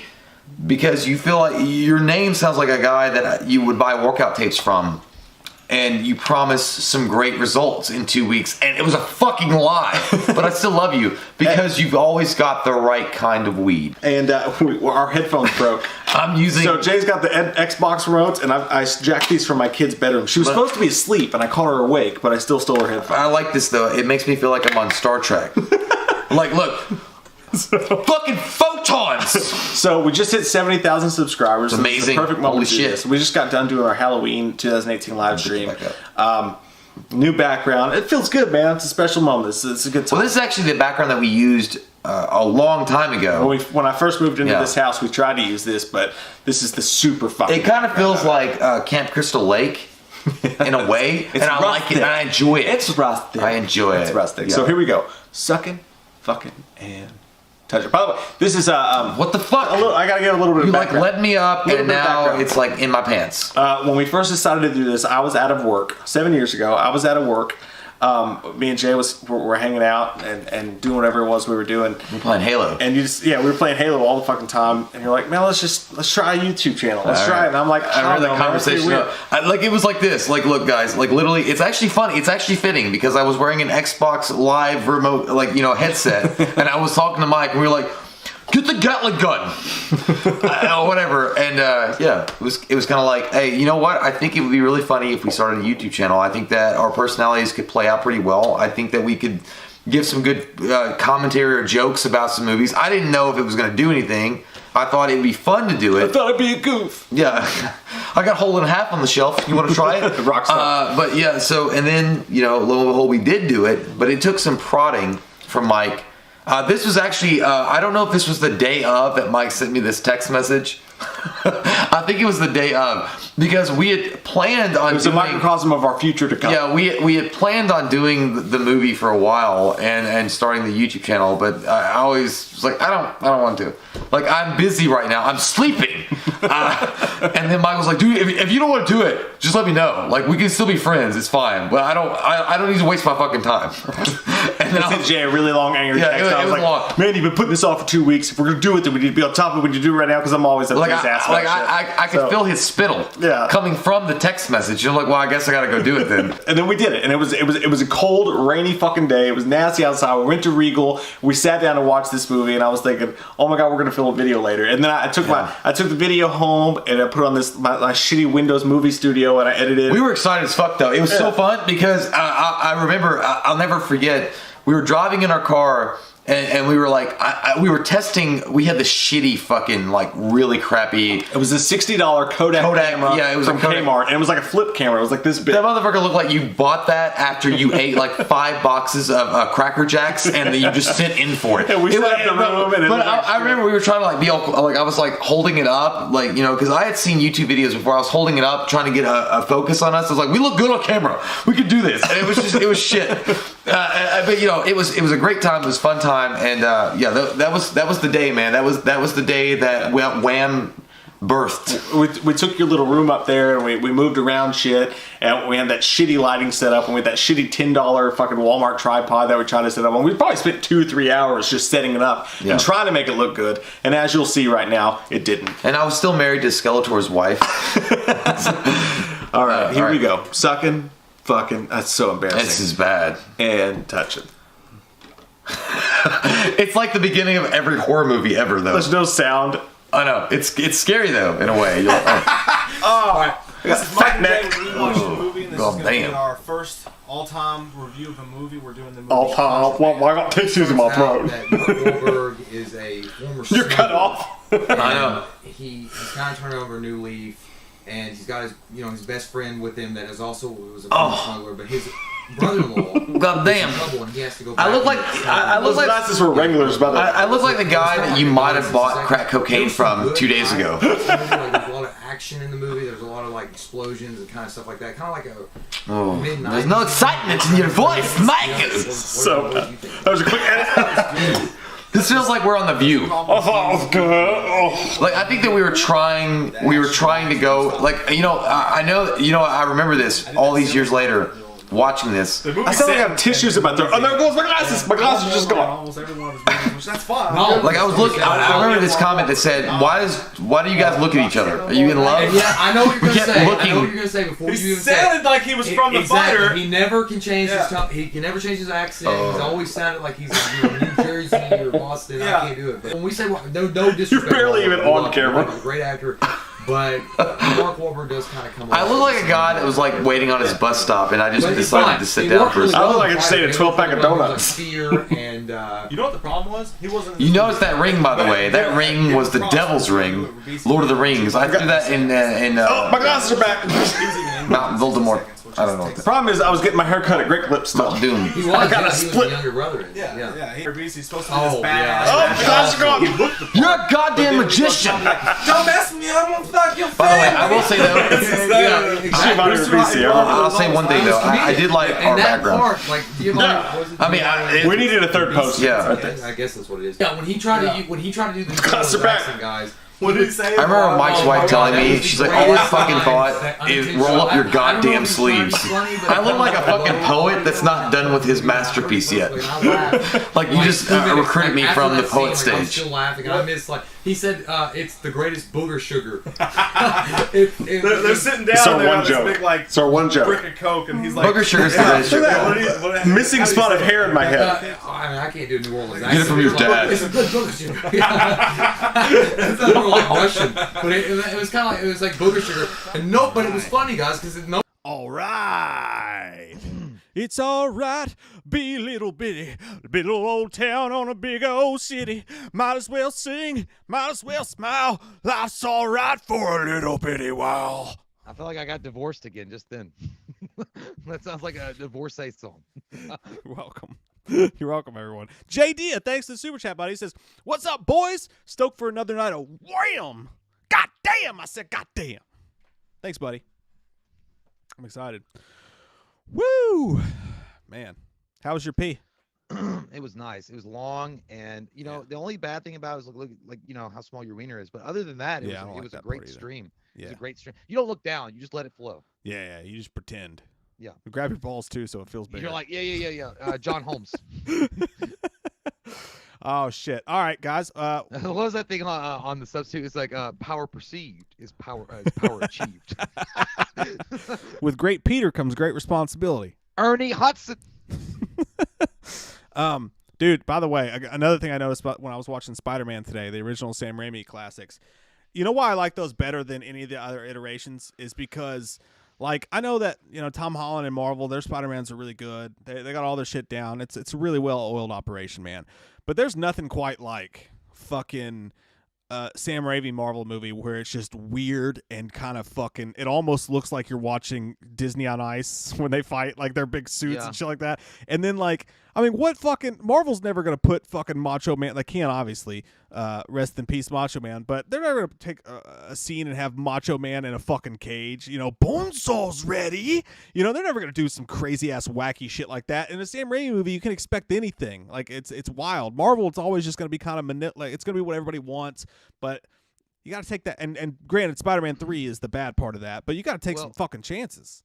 And on top of that, you got to look at the fact that Spider-Man, the Sam Raimi version, had come out right after the Bryan Singer X-Men, so it was like the new experiment on these superhero movies for the MCU in a long, or not even the MCU at that point, just a Marvel movie. Yeah, that they were going and they knocked it out of the park. And I love that Sam Raimi, who, if you think of Sam Raimi, you don't really think of a guy that would be able to, to direct an awesome Spider-Man 1 and 2 movie. The third one's awful, but you didn't think that. You thought Evil Dead or like some kind of raunchy ass dark black humor or something like that, and it would be like it would never work on screen. But he did a phenomenal job. I remember I got that Wizard.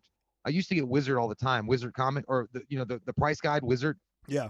And then Electronic Game Monthly in the late 90s, and they were talking about finally the entanglement from court is almost done, and they're gonna, this Spider-Man movie is gonna happen. And then they named Sam Raimi, and I was like, I don't know who the fuck that is, because I didn't know, I didn't know he did Army of Darkness, because if I had known that, I'm like, oh, it's gonna suck.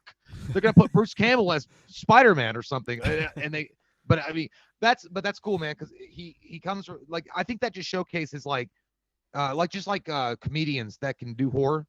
It showcased that horror directors can actually do really well, given a chance and a good script with a superhero movie. And there was some cool little horror moments in that too, like when Green Goblin was wearing that hoodie, when Spider-Man goes to save him in the fire, and he turns around, like, ah! Like, sometimes, even though Green Goblin looked like a bad Power Ranger villain, like he did, but that was back then. I mean, you can't really blame him for that.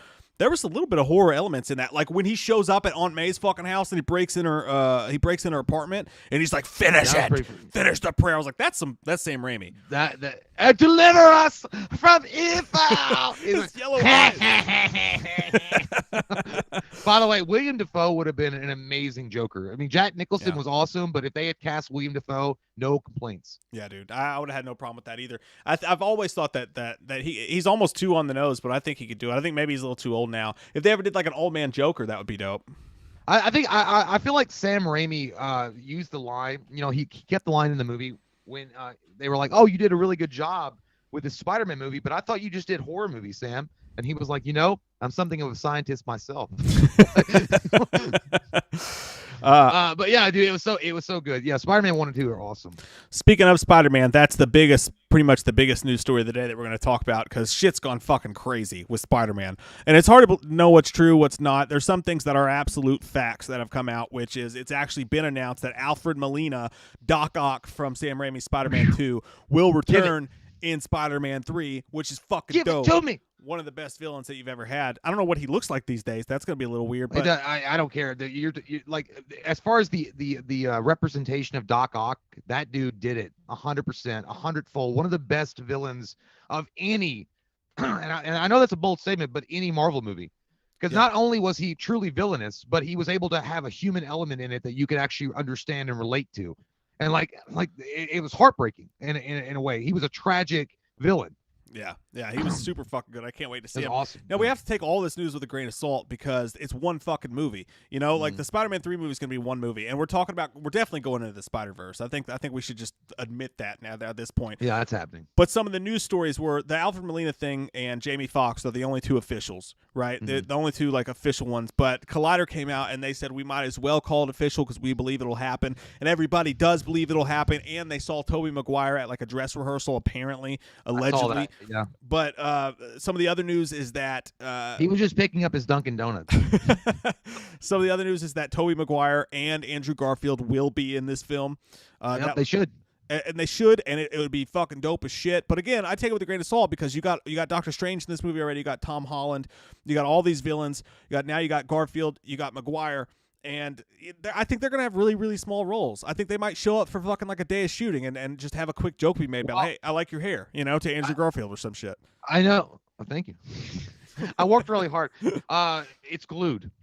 It's got to be glued. But no, I also heard that well, they're also speculating that they're introducing the Sinister Six as well, because you'll have Vulture, Michael Keaton's character, you'll have Shocker, you'll have Doc Ock, Electro, and then I can't remember the other ones that were in there. But I mean, yeah, it's exciting news, and I think it was a long time coming. But also Doctor Strange is going to be in it as well, and the whole and I heard again, I don't know if this is like established or even if it's like an actual rumor that's kind of got a little concrete to it, is that Elizabeth Olsen will be a part of it, because I think, and I'm not saying this is 100% true or anything like that, it's just speculation, but I think that Marvel is thinking to themselves, like, what we should do is we should probably put a lot of emphasis on Scarlet Witch and Doctor Strange, because Scarlet Witch can basically make new realities or at least access the multiverse Mhm. because of her power. And she was the one that did House of M, when she said no more mutants in the comic book series and wiped out all the mutants. And I think that they're maybe leaning towards, dude, how about fucking crazy? Like from the Spider-Man 3 that's coming, and if all this shit turns out to be true, right? And Doctor Strange is in it, and then you have Doctor Strange 2 into the multiverse. What if they're setting up Scarlet Witch to be the big baddie? Wow. I mean, it's hard to imagine because they're doing their fucking WandaVision thing on Disney Plus. But I think that they were saying, somebody said that was because that's all in her mind. Like she went in the comic book, she broke down and went crazy, and she thought, and she made up a reality that Vision didn't die, and they had kids, and they had a happy life. I don't know. I think they have to time that right because depending on when it happens, since WandaVision is this big thing that Disney Plus is trying to do, if you bring her out in a couple movies as the big baddie, and what if WandaVision's this huge fucking success and they get like seasons deep?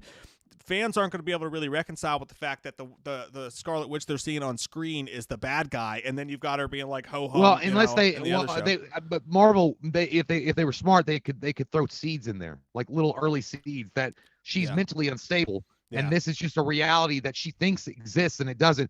And like, I don't know, man. Like, but overall, like, just get back to the Spider-Man news. It's badass. Like, I think that it's been a long time coming that Tobey Maguire would come back and reprise the role as Spider-Man. And look, I know a lot of people love Andrew Garfield as Spider-Man. I was all right with him. I didn't have a problem with it being Spider-Man. He kind of nailed it in the high school version of it. Yeah. But I personally preferred Maguire for a long time. I really did. I liked Maguire. Maguire's my favorite Spider-Man. I mean, absolutely. And I get that he's a little whiny, but I love those Sam Raimi movies so much. They're so different from anything else. You know what I mean? And they just stand completely above any other Spider-Man version to me, for sure. But dude, what does Tobey Maguire even fucking look like now? I haven't seen him in fucking years, dude. Well, I saw the picture of him supposedly going to a costume fitting.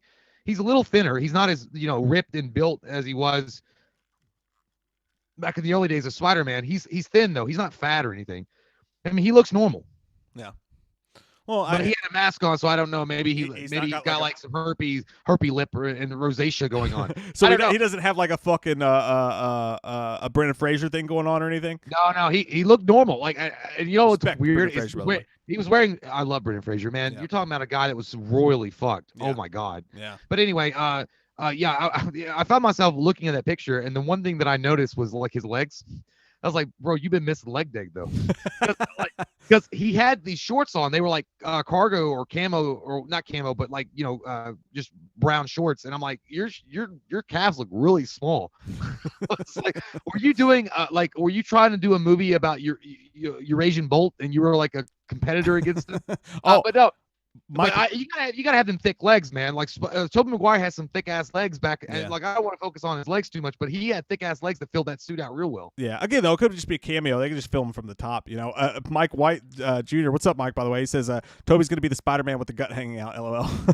That's one of the coolest parts to me about Into the Spider-Verse, the animated Spider film they did. I love jogging pants Peter Parker, which originally I still want to get that tattoo, just of the jogging pants Peter Parker, because I just love that idea so much. But I wonder if they're going to do anything with that. I wonder, and Miles Morales as well. I mean, I wonder if they're going to try to push that needle.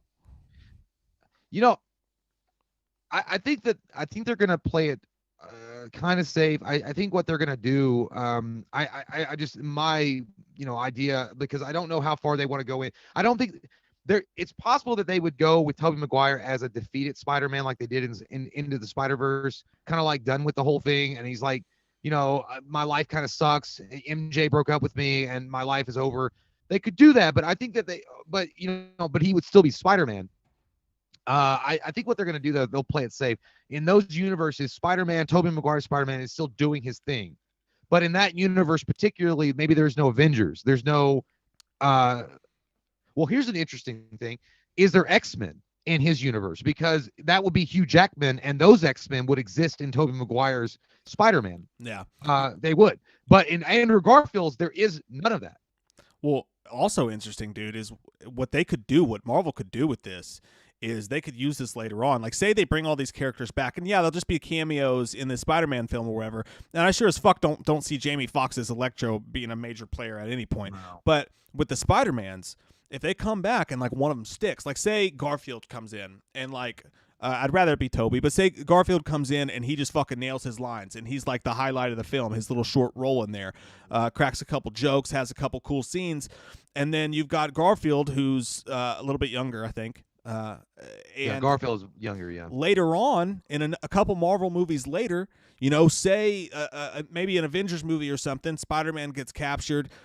Fucking who knows? Tom Holland doesn't want to do the role anymore. They could easily at any point pull out fucking Doctor Strange, pull out some shit like that, and they could replace Spider-Man as they go. Imagine how crazy it would be is if in one movie you had Tom Holland, and then they create a storyline where he has to go, and then they have to go, but they need Spider-Man to help him against fucking whoever. And then they go in and they pull out Andrew Garfield, and then you get Andrew Garfield in a movie, you get fucking Tobey Maguire in a movie. It's rare, unlikely. But I think it'd be awesome. I agree. If it had been a DC movie, I'd be like, yeah, they should do that. But the fact that Marvel has a very strict recipe on what works for them, and that they're trying to build this overall interconnecting universe and everything has to tie together, they'll never do that. Because there was this one thing, the article about the guy that was talking about the Brie Larson thing, about her being replaced. Yeah. According to his sources, again, guys, take this with a grain of salt. And I'm not saying at all that this is legit, but I'm just saying, his sources had said that Marvel or Disney were looking into the fact that they used or thought about using the multiverse as a way to replace Robert Downey Jr. and Chris Evans as Captain America and Iron Man. Yeah. And being able to do that by bringing in younger guys that would be able to, carry on the franchise for 20, whatever. It really opened some fucking doors, dude. There's a lot. Yeah. That's why the multiverse thing and the time travel aspect possibly or whatever is awesome. It's amazing. There's so many possibilities. I just feel like Marvel's going to be, they have a plan for it. I think that you're going to, but honestly, I don't think that Andrew Garfield and Tobey Maguire are going to show up for just, 5-minute cameos. I think they're actually going to have a significant part in the movie. It'd be cool if they did. I mean, and again, if you look at Into the Spider-Verse, am I saying the animated movie's name right? Is it Into the Spider-Verse? Yeah, Into the Spider-Verse. Fucking amazing movie, and they did have multiple Spider-Mans going on at one point. So if they tied the whole, if they did like a buddy cop thing between between Tom Holland and one of those dudes, how cool would that be? Dude, that would be really amazing. It'd be amazing, and especially if Tobey Maguire ever turns to Andrew Garfield or Tom Holland, it's like, I'm getting too old for this shit. Because the reality, I think, I don't know who said this, but they were like, it's so true. They were like, Tobey Maguire was great as the 25 to 35-year-old Spider-Man. Andrew Garfield was really good at maybe the 19 to 25-year-old Spider-Man, and then Tom Holland's good as the high school student. But as far as a more mature, older Spider-Man, it would be Tobey Maguire. It'd be like, yeah, I've been doing this shit for a long time, motherfuckers. And guess what? I don't need web shooters. It comes from my organics. How weird is it going to be, dude, when because we don't, again, something that I find that's weird is that at the end of the last Spider-Man, we had the whole thing going on with Mysterio, right? Jake Gyllenhaal. Mm-hmm. We don't know if Jake Gyllenhaal is going to come back. Oh yeah, it doesn't seem like he will, honestly. Like that was the guy. That was the other guy that was mentioned in the Sinister Six. Okay, so yeah. That Gyllenhaal might show back up as a possibility at the end of this Spider-Man 3 movie to really introduce the Sinister Six. Yeah, and he could do some otherworldly shit too. But like, I don't know if Jake Gyllenhaal's down for that. I don't know if he would come back and do that or not. That remains to be seen. But what's he doing? Hanging out and doing fishing trips at Brokeback? Fucking dude, I honestly think that as good as he was in that role, like, you got Jake Gyllenhaal, man. You got Jake fucking Gyllenhaal. You can't give him a fucking one Spider-Man villain. You got to give him a fucking huge, you know what I mean? Like, shit. I want Michael Keaton to come back as the Vulture. And I think he might. I mean, he's going to in Morbius. Hey, man, what would you be mad? I don't think anybody'd be mad, but I'm just saying, what would you do if, like, the final member of the Sinister Six turned out to be William Dafoe's Green Goblin? They're like, you know what? Let's just bring him from the Tobey Maguire universe, introduce him into the Tom Holland MCU proper universe, and then have that as the Green Goblin. But technically, you couldn't do that, right? Because he's dead. Well, it depends on when they. Yeah, but this is goddamn Marvel, dude. We're talking about magic, fucking lions, buttholes, and things like that. Yeah. They can do whatever they want. Yeah. Now, I'm just saying, and it depends on the time frame. Like, what if Doctor Strange opens up the multiverse, or Scarlet Witch, or whoever, and it's at a particular time or a moment? You know what I'm saying? Yeah. I don't know. Yeah. They could use the time. I think. Because I don't want James Franco coming in. Fuck that. He'd be coming in on his glider smoking a fucking joint with Seth Rogen on the back like they go back and get Kirsten Dunst as Mary Jane, dude. She won't know who to fucking date next. She'll be like, oh my God, you're handsome. Oh my God, you're rich. Oh my God, I'm going to cheat on everybody. I have no scruples. I swear to God, dude, if James Franco comes back as Green Goblin, I will shit a fucking coal that turns into gold. You know Marvel's they're gonna Easter egg the fuck out of that thing though. I got all their I think that they missed a really golden opportunity with the character of James Franco as Harry Osborn. That emotional, what they did with that, especially when Spider-Man lost control and fucked up. I think they missed a really big opportunity to really make that a really impactful moment between two best friends and shit. Either way, but I mean, as far as he's not Green Goblin, all right. Like, let's get. I know in the comic books he did take over after Norman died, but he's Green Goblin. James Franco, man, I'm the Green Goblin. Hey, when James Franco as Green Goblin throws a pumpkin bomb at you, he's throwing a pumpkin of Gigglebush, named after my favorite architect. Edward Santiago, thanks, buddy, for the super chat. Got a great idea too. What if there's a fourth Spider-Man that nobody knows about yet from the fucking future, or different? Yeah, what could be Miles Morales? It would be even cool if they just brought out a brand new, like some old dude that like. What if they brought like they went and got fucking like Clint Eastwood, fucking and his old fucking like this tight ass fucking Spider's like, yeah, what of it? Well, you got to ask yourself one question: Did I fire 3 webs or 4? But no, I think that look, Miles Morales is definitely going to be introduced at some point. I 100% think that Miles Morales is where MCU wants to go. Miles Morales is a great Spider-Man, by the way. He really is. He's a cool Spider-Man. And they're thinking about that. And I think that somebody had mentioned too that they think that the Spider-Man movies are actually going towards more of an Ultimate Spider-Man. And if they're going to go that way, man, you guys are going to be in some fucking heartbreak. Dude, some great. Because if it goes Ultimate Spider-Man, Tom Holland dies as Spider-Man and Peter Parker, and then Miles Morales will come in as the actual Spider-Man of that universe. And then it's so fucking heartbreaking. There's some great ideas from the chat, dude. Fucking Spider-Man 2099. Man, you talk about some good shit. Fuck, man. Hey, man, you talking about Spider-Man 2099's got that chromed out. He looked like, who's under that mask is P. Diddy. He's all chromed out, looking sexy. That P. Diddy chrome. I'm not fucking you right now. He got that rainbow paint on that costume. But no, yeah, man, I definitely think that Miles Morales will make an appearance. Somebody mentioned Gwen Spidey or Gwen.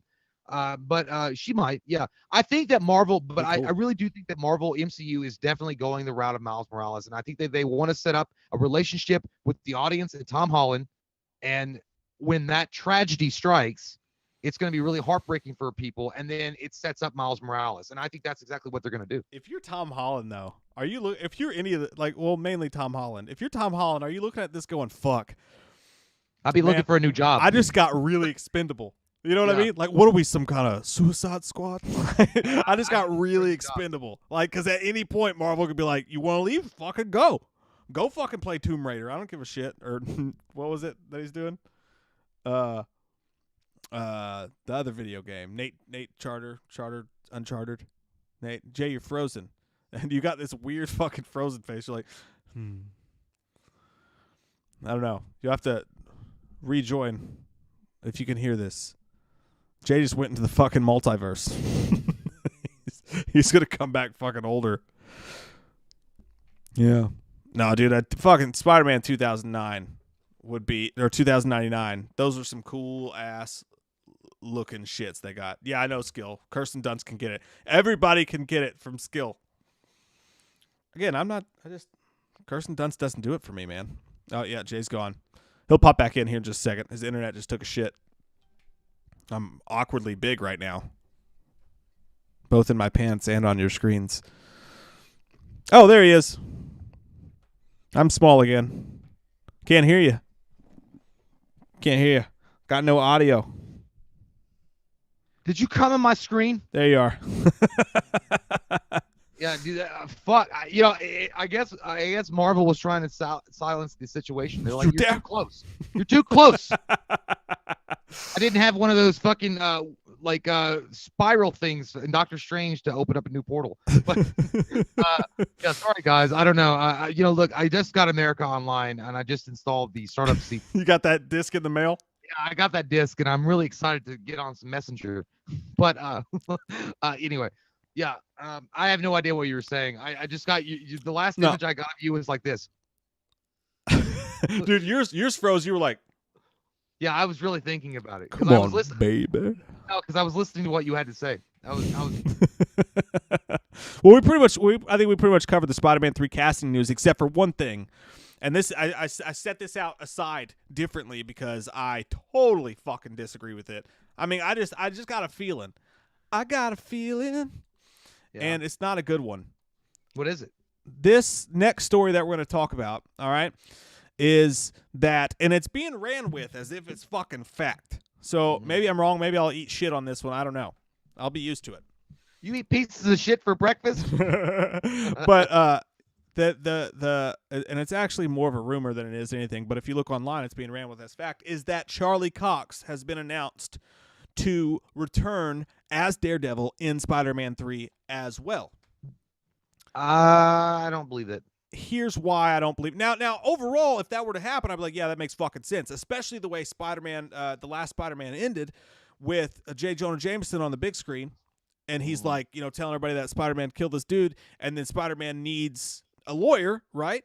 He could either go to She-Hulk, right, or he could go to fucking Daredevil, right? And so if he goes to Daredevil, and Charlie Cox doesn't even have to make an appearance yet as Daredevil, he just shows up as himself, maybe even in a post-credit scene, like fucking waving his stick around, like, I heard you're looking for some representation.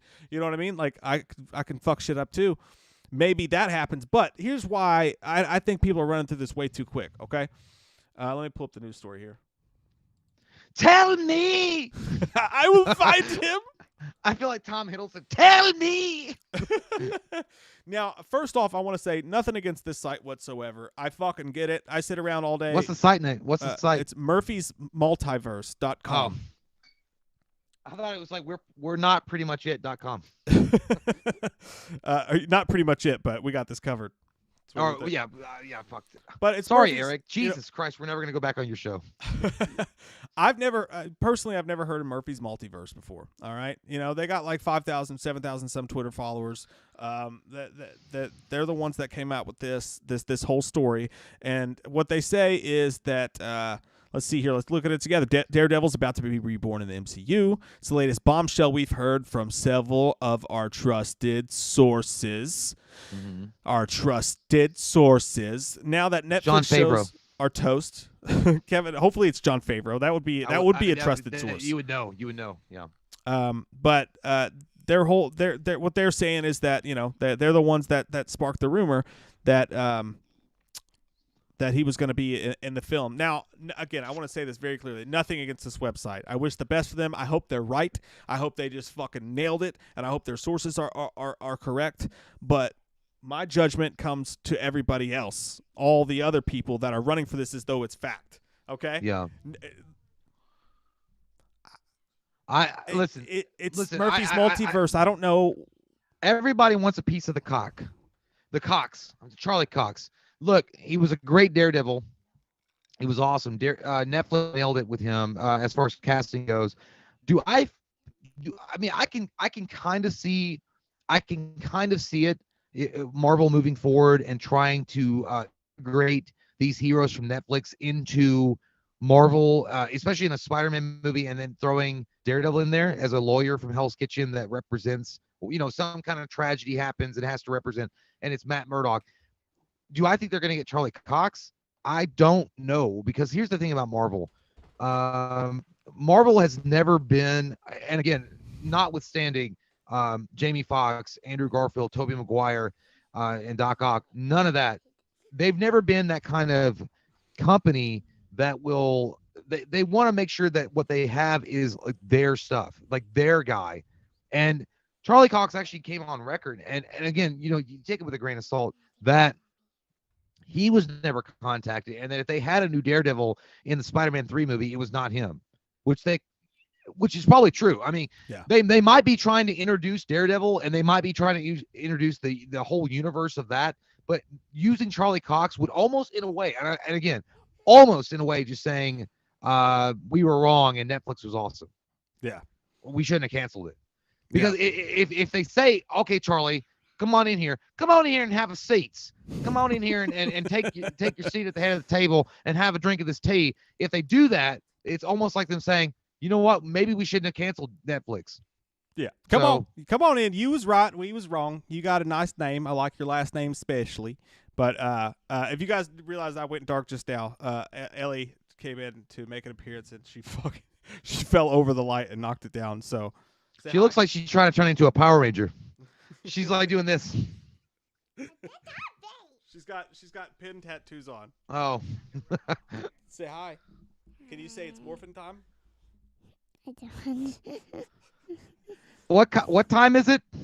Is it morphin' time? Dad. Okay, that's a Zord right there. She just called a Zord. All right, you decide. Is Daredevil back? Is Daredevil going to be back in Spider-Man 3? Yes or no? I don't know. You don't know? Pick one. Yes or no? Say yes. She's like, At least you're honest. I'm not gonna say it. All right. Oh, she's on the floor. I see the strange man with vanilla ice hair going up and down, bobbing, and I'm not gonna do what he says. I'm not. Smart child. I just think that look, guys.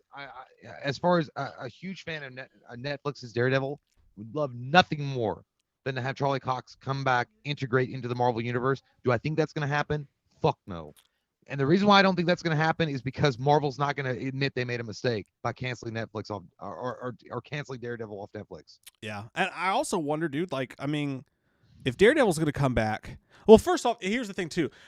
The actors that were trying to the whole Save Daredevil thing, Kingpin, Vincent D'Onofrio, all these people are out here openly campaigning not to be a part of the MCU. They're openly campaigning for someone to save the Daredevil show. That was so good. That was such a great show. That was unfairly canceled. If Charlie Cox, if Marvel says, no, we're not going to do that. We're not going to put your show on Hulu. We're not going to resurrect it. But then Charlie Cox signs on to be Daredevil in the Marvel MCU. Yeah. Is that a dick move? No, it's not. Well, look. Is he shitting on everybody else's dreams of resurrecting Daredevil? He's like, no, I'm going to get mine, though. No, I mean, I think that the show Daredevil on Netflix was Charlie Cox. I mean, yeah, there was a lot of great supporting actors and actresses around him, but and the reality of it is Charlie Cox. Like, that's the guy that made he was Daredevil. I mean, the show is literally named after the character that he's playing. He's the forefront. Vincent D. I would argue that Kingpin is maybe like one of my favorite. He might be my favorite in the show. But what really sucks is that I don't think they're going to go with Charlie Cox. And and again, I think there's various reasons why they don't want to admit they're wrong. They don't want to look bad in the public eye. They want to be like, oh, we've had this plan for a long time, which also sucks because it leads you to the other question, which is already answered, really. If they don't cast Charlie Cox as Daredevil in Spider-Man 3, is that Punisher is gone. John Bernthal, he did great, but they're going to be like, you know what? We need our own MCU version of the Punisher. We can't accept you. This is where You're outside the cool club, bitch. This is where I wish Marvel was more like DC. One of the areas I wish Marvel was more like DC. Man, could you imagine if they just had the cojones to do random spin-offs? Like, can you bring a character in? Can you make a cool movie and not have to insert it into the universe? It's just like the guy from the Kingsman movies. The dude from the Kingsman movies, Matthew Vaughn, just came out and said, "Oh, I'm making 7 more Kingsman movies." Like, dude, it's not that good. Like, I think I don't even think I've seen the first one. The first one's good. The second one's all right, but it's still it's VR Troopers version of James Bond. You know what I mean? Yeah. To Power Rangers. But, like, why does everything have to be tied into a fucking universe? Marvel has so many characters. They have so many cool ideas. They have Marvel's What If, the comic book series What If, where you just do wacky shit. It's amazing. What If's awesome. Dude, what if they just casted a Wolverine and casted a Punisher and did the comic book series, the miniseries Wolverine versus the Punisher, my second favorite comic book of all time? How fucking cool would that be? You know what? I think that Marvel responds to critics like us when talking about, like, why don't they do more one-off or one solo series on this? It's because That's what you do after high school. they're like, hey, look, we've been building this thing for 20 movies. We've got our universe. We've got an actual comic book realized film universe. We're not going to sacrifice it to go off and play the what if game. But see, that's where I like DC, because DC is able. And again, I love Marvel. I've loved Marvel since I was a kid. It was the first comic book I ever collected was Marvel. But DC is. Oh, by the way, they are doing What If on Disney Plus. My bad, I forgot about that. Yeah, but it's yeah, not going to be as cool as it fucking could be. No. But DC is in a unique position because they can tell those one-off stories that are really unique and different and dark and just removed from the main kind of atmosphere that you'd come to expect. It's like, well, it's a shared universe, so they can't go too far away. What MCU is doing is they're just doing the formula, man. Like, look, Kevin Feige has already got this shit planned out to like phase 8. Like, you and me are going to be in fucking old man diapers. Yeah. And I hope I don't die before Ant-Man 12. You know, we're going to be shitting in our nursing homes and I'm wondering where our oatmeal is while we're watching phase 8. Because they've already got that planned out that far. I mean, they really do. And power to them, dude. I kind of do dig it. I do dig the shared universe stuff. But that's Marvel. But that's why DC is, in my opinion, they're more risk takers in the fact that they can tell off. The Joker is the perfect example. Yeah, man. Yeah. But again, Charlie Cox is not coming into the MCU. I mean, and if I'm wrong, I will eat a cock. Not on camera. If he's right, he will also do that. Yeah, not on camera. I'll do it off camera, and I'll tell you I did it. If he's wrong, he'll take 2. 3 of them, whatever.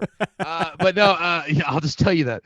But I feel like Marvel does not want, again, to give Netflix any kind of credit for doing a phenomenal job with characters they didn't have possession of at the time. Marvel didn't have the rights to them, and then Netflix did great. They did an amazing job with Jessica Jones, Daredevil, Luke Cage. Well, Luke Cage season 1, but the Defenders, Iron Fist. But they did it.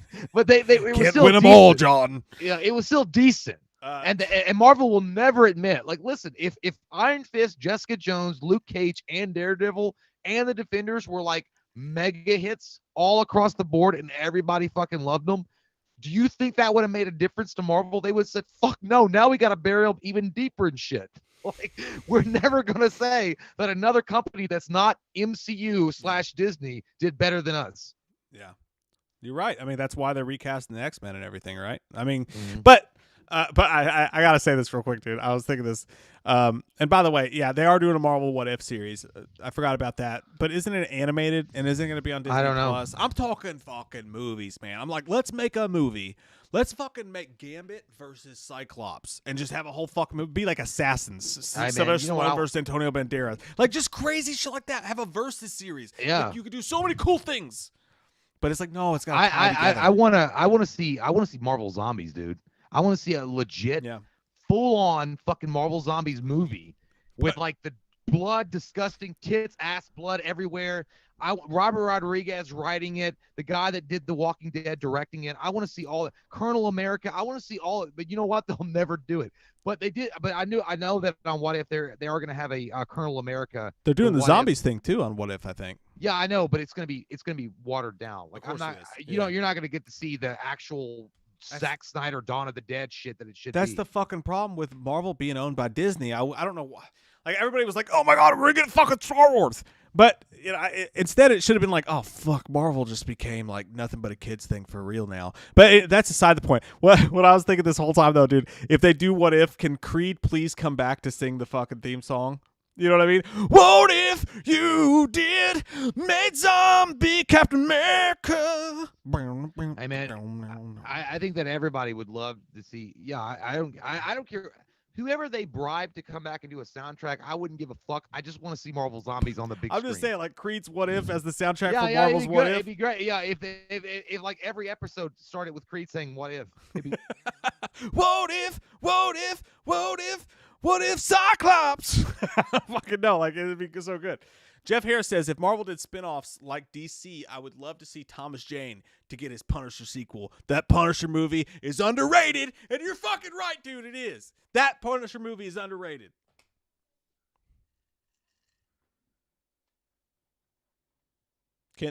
I don't know if it's just my headphones. I can't hear you though. Could Okay, just can be you hear me. I can hear you No, now. it's me. No, yeah, I hit me. Juan Herrera had said X-Men versus Avengers. I don't think that's going to be a what if situation, man. I think that's actually going to happen. I think Marvel is going to build up to that. Once they introduce the X-Men and they start building up their mythology, and then the X-Men, I think that's going to that's going to be a big thing, and then it's going to lead into like all sorts of crazy things. But yeah, I don't think that's a what if story, man. That's actually going to happen. Do you think what Jeff Harris said? Do you think would you like to see Thomas Jane get a Punisher sequel? I know you would, because I would. Yeah, dude, I think that Thomas Jane would be amazing. I think they already showed that in Dirty Laundry. Dirty fucking laundry. But the thing about Thomas Jane though is like, do I think that Thomas Jane will ever get the shot that he had in Dirty Laundry? No, because in Dirty Laundry he wasn't controlled by MCU. It was a fan project. Yeah. So you'll never get to see the actual full on badassness that he could actually do. We should fucking make we should make one of those things called the fan funding things. We should do a fan funding thing for a full movie of Dirty Laundry. I'd pay into that. Hey man, would you be mad? Would you? You know what? Honestly, I wouldn't be mad. I know that Marvel wants to do their own thing and they want to make sure that it's their characters that they cast and they're going to build them up. What if Carl Urban was cast as Punisher? I would love that. He'd be a good Batman, Punisher, all that shit. I think he'd be. I'd be all right with that. If they were like, all right, well, we're not going to cast John Bernthal, we're not going to cast Thomas Jane, and we're not going to do any of that stuff. We're going to get our own guy. We're going to cast Carl Urban as Punisher in 3 movies, and then he dies at the 3rd one. I'd be cool with that. I'd be like, yeah, let's do that. I'd be 100%. I feel good. David Nangle III, thank you for the super chat, buddy. Says, I know this won't happen while associated with Disney, but imagine an R-rated Hulk film where he battles Wolverine and rips other people apart. Hulk causes too much destruction to be PG-13. Oh, that my would be dear amazing, fuck, dude. The Wolverine versus Hulk comic book is a classic comic book for a reason. I did watch the animated version they did on Marvel not long ago. I don't remember the name of it. I guess it was just called Wolverine versus Hulk. They did a great job. If they ever did that movie and they made it rated R, yeah, holy shit, dude. Jesus, dude. Like, holy fuck. Jesus. Like, you're talking about crazy. Well, if they had, in Old Man Logan, the comic book series Old Man Logan, when they did Logan, yeah, in that future, Logan actually comes in contact with a fucked up Hulk that's had sex with She-Hulk and has like incestual like children that are like half retarded and moronic and they're like deformed and shit and they're bullying him, and then he has this literally Hulk eats him.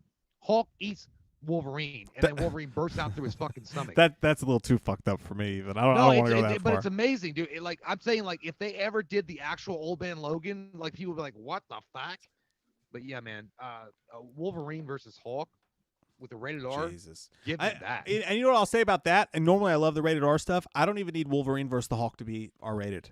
I don't even need that to be R rated. I just want to see it. And this is the thing, dude. I feel like you and Marvel's so fucking slow moving with their goddamn Eternals and let's bring this fucking dirty sock out and see if we can charge $8 for it. I just wish to God they would get to the fucking good stuff. Like, I mean, don't get me wrong, Endgame and all that stuff was great, but there's so many fucking things to play with. You and I are going to be dead. You and I are going to be fucking dead, dude. And they're going to be doing the coolest shit ever. Marvel, like the ticket sales are going to decline on the Avengers movie, so Marvel and DC are going to come together and they're going to have like Batman versus Wolverine. They're going to be reaching deep into the toy chest, and we're going to miss all of it because it's not going to happen for another 50 goddamn years. Unfortunately for you, I know Ra's al Ghul. I will not do that.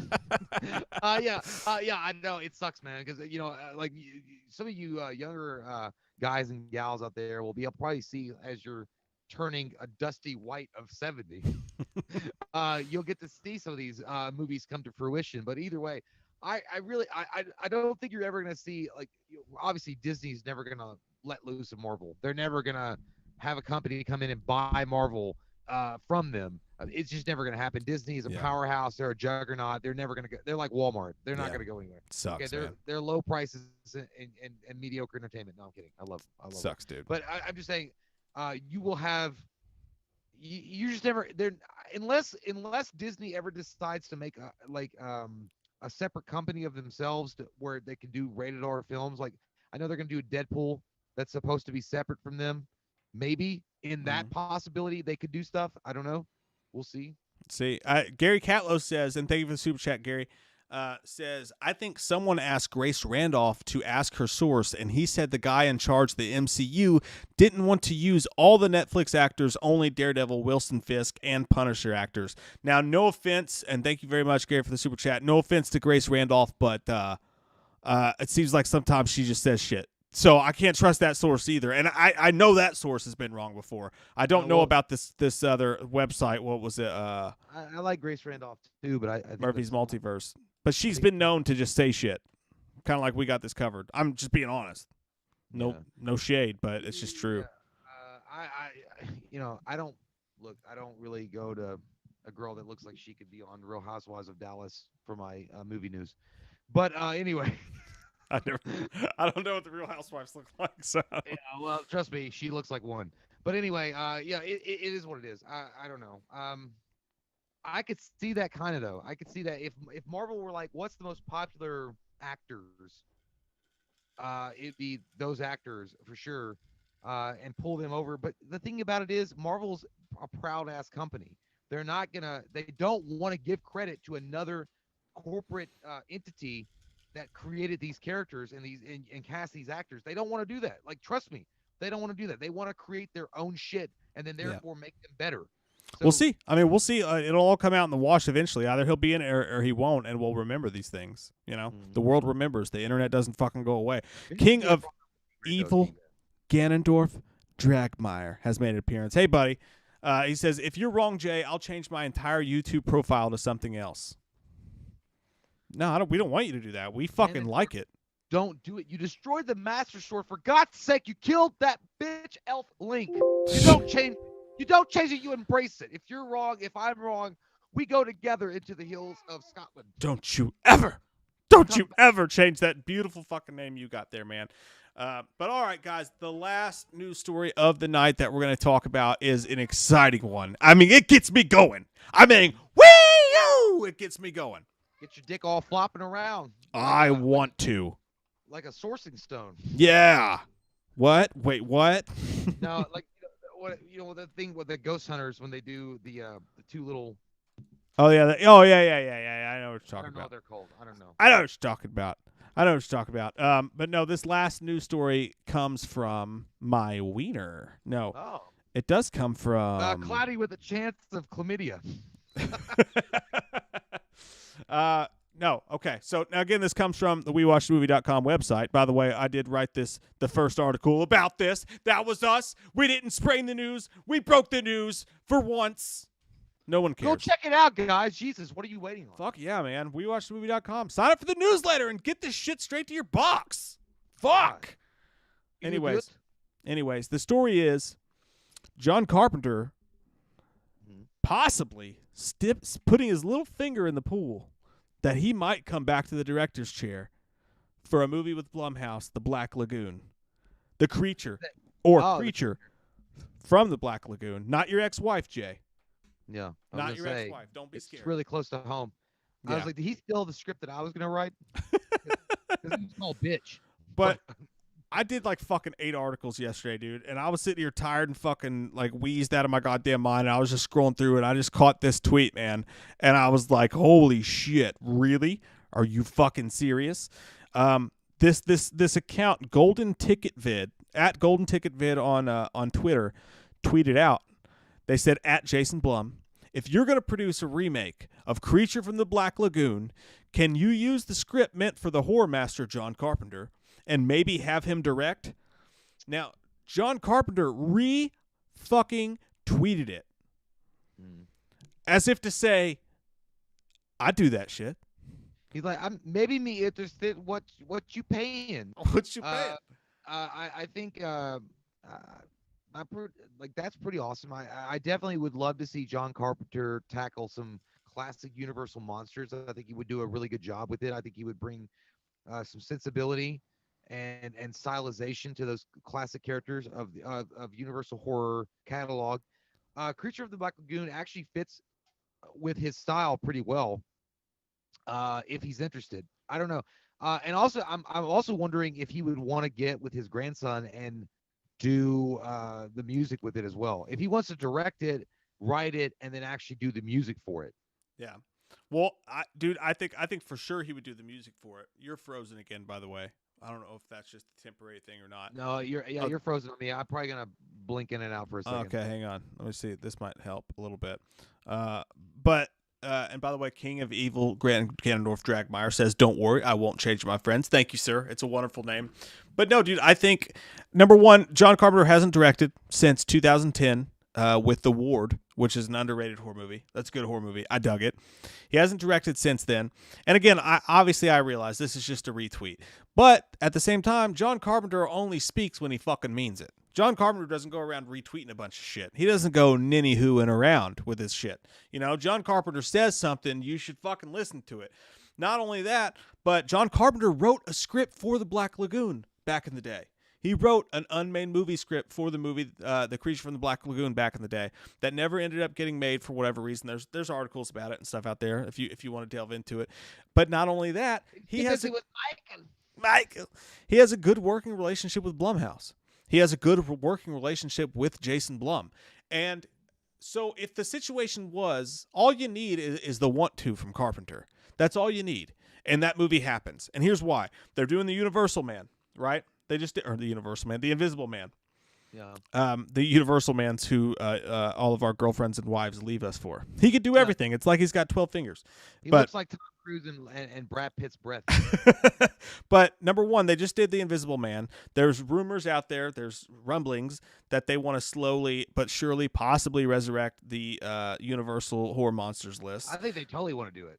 Yeah, which that would fit perfectly in. Number two, again, I go back to this. All you need is the want to from John Carpenter. If John Carpenter wants to do it, Blumhouse signs him today. Jason Blum goes, "Oh my God, are you telling me I can not only bring out a script by John Carpenter, a soundtrack by John Carpenter, the return after fucking 10 years of not directing of John Carpenter back to the horror big screen under Blumhouse, do it on the cheap, which John Carpenter would be fucking good at doing, and put that out there and put that tagline, the horror master returns one final time." You're going to tell me Jason Blum's not going to jump all over that shit? Yeah. She hit mute again? Yeah, I think that Jason Blum would act exactly like Jubilee from the 1990s X-Men, like a mall girl. Oh my God. John Carpenter is interested in the Creature from the Black Lagoon. Listen, guys, get the trumpets going, line the streets, Macy Day Parade, get out of here, bitch. We're talking about a John Carpenter film with Creatures of the Black Lagoon. He would. It'd be all over that shit. Yeah. I think that, yeah, and I think that Universal is very serious about this, dude. I think that they have been serious about this for a while. They want to take their catalog and really make, I don't know, like, the thing is, I don't know if they're really interested anymore of making the shared universe or if they're just happy with just doing the one-offs. Well, there's also the Ryan Gosling as Wolfman, as the chat's talking about too. So I know, but I also read the article that said that because The Mummy sucked a lot of cock, a big amount of cock, that died. Yeah. And there was another failure that they did, but they saw the success of The Invisible Man, that they're a lot more hesitant now to actually make a shared universe kind of situation. Like, well, you know, The Invisible Man did really good. Maybe we should just do the solo kind of stuff and then work it from there. And if John Carpenter wants to come back and do Creature from the Black Lagoon, any moron worth his salt would say, abso-fucking-lutely. Yep. Let's have that go. You know, and again, you know, John Carpenter, while we love him and we do lick his nads quite often, if he comes up with a shitty script, I mean, they say no. I mean, it is what it is. But I don't think he will. And the thing about John Carpenter is I think that John Carpenter would take complete control of this project if he got the chance to do it. Not only would he write it or, you know, co-write it, he would direct it, but he would do the music for it. He would be all over, and it would be, guys, how amazing would it be to be in the theater or at your house or whatever and see it on the screen directed by John Carpenter?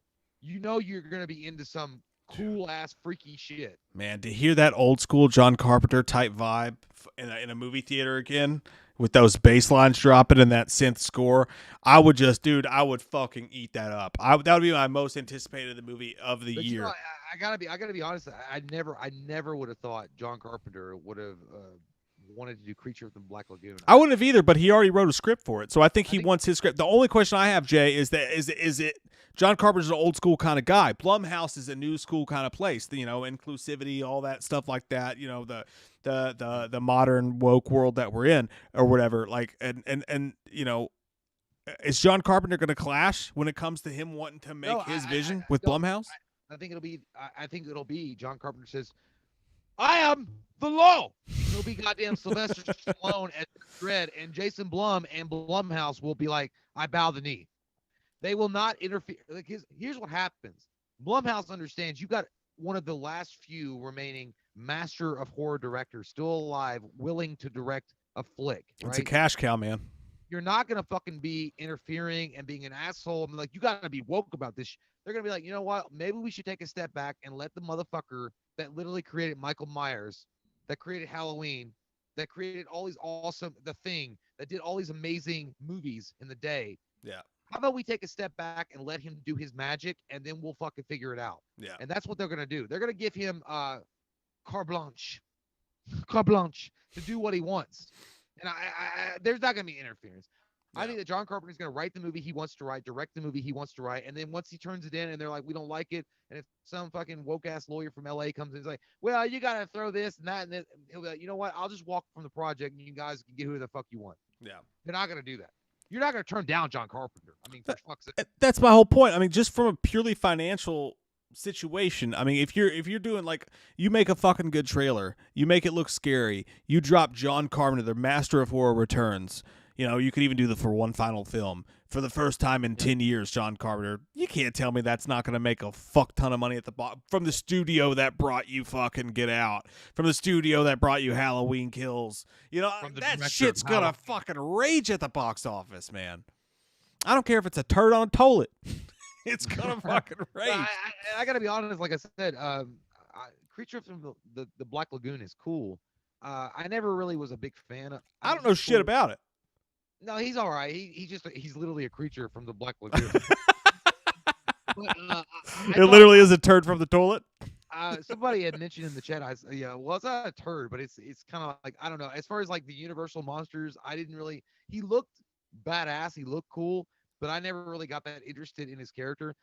Somebody had mentioned that Dracula would have been a good fit, or they said that if he had directed Dracula. It might have worked really well in his favor because maybe that works better in his realm. Doing a Dracula movie directed by John Carpenter, that would be. By the way, just those words together. John Carpenter directs a Dracula movie. Wow, yeah, that's fucking insane. But he'd probably be like, I'm not fucking interested in Dracula. That shit's been done 10 times. Yeah, it probably. Is Frank Langella available? Oh, he's too old. Fuck it. But no, I think that I don't know, man. Like, I'm just happy that John Carpenter wants to come back and direct anything. And Universal monster classic movie like The Creature from the Black Lagoon, I'm ecstatic. I think that would, even if it was the fucking Mummy, which is, by the way, my least favorite Universal horror monster is the Mummy. If the Tom Cruise movie, you imagine if that movie had been directed by John Carpenter rather than the bullshit that they tried to do with that. That's what I'm saying, dude. Anything you can get John Carpenter in, and you know, like, who knows how much time we have to possibly get that in. Using the tools of the trade today, using a great studio like Blumhouse. You can say what you want about Blumhouse, but they know how to fucking market movies. They know how to make movies on the cheap. And I feel like John Carpenter lived in that zone his entire career. I can only imagine if Wes Craven were still alive, if those two guys were a part of this Universal relaunch of these monsters. Mm-hmm. You imagine that? Holy shit. And they both were like, hey, we're working towards a shared universe, and they were working towards it. They're writing it together. God damn. And George Romero got involved in that. Oh, man. My God. That'd be like the horror director Expendables. You know what I mean? That would be like the fucking Avengers coming together on the streets of New York for the first time. That would have been if you had got Romero, Carpenter, and Craven tackling the Universal classic monsters and writing a script towards a combination, because I know they're going to do a new Van Helsing at some point too. Jesus Christ! Wow, You're talking about the Avengers literally on the streets of New York as far as horror is concerned. Yeah. Yeah, and dude, they could do it. They could do it, and it's possible. Just again, I know that this. It seems like a reach. Just like, dude, he retweeted it. Come on, that's not a news story. To me, that's a news story. John Carpenter doesn't say things a lot, and I'm more interested in his beard and smoking. I feel like right now, Jason Blum's like, fucking serious, bro? Yeah, You serious? I think that John Carpenter at this point is just really interested in continuing to know that he smokes Lucky Strikes without the filter. Well, look, I mean, he doesn't care if his beard is groomed. oh, sorry. Apparently, my mic's really loud when I get close, so I'll back it up a little bit. But yeah, I don't know, man. I think it'd be great. I think it could happen. I think the wheels might be turning in the background on that one. But otherwise, guys, that's our show for tonight. We got a clean 2 hours of movie news in there. Oh shit. Clean 2 hours. One thing is, Skilliam Shatner said that dude, I'd actually be okay with that. Fat Russell Crowe as Jekyll. Yeah, I could see that. Like that'd be all right. absolutely, man. That'd be Absolutely. all right. There's so many ways you can go with that, and I'm not well versed in the Universal monsters and stuff. I'm not like that great in it, so I want to take like a Christmas week when we're not working or doing anything one time and just like really get learned on all that shit. But I don't really know my yeah. All I know is that I'd love to see those monster movies take place.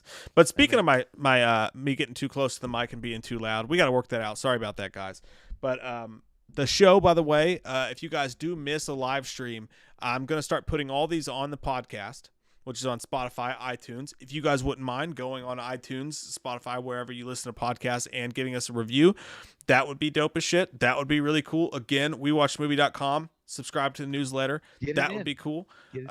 And, you guys are awesome. Thank you all for hanging out with us. This is really fun. I like Wednesdays. Like, Wednesdays seem like we should, like, rename it, like, Chill Wednesday movie news. Yeah, it's hump day, bitch. It feels good. Nick Antelli says, hey, wow, guess I'm really late. Yeah, Nick! Stop playing Leonardo DiCaprio Basketball Diaries in the stalls.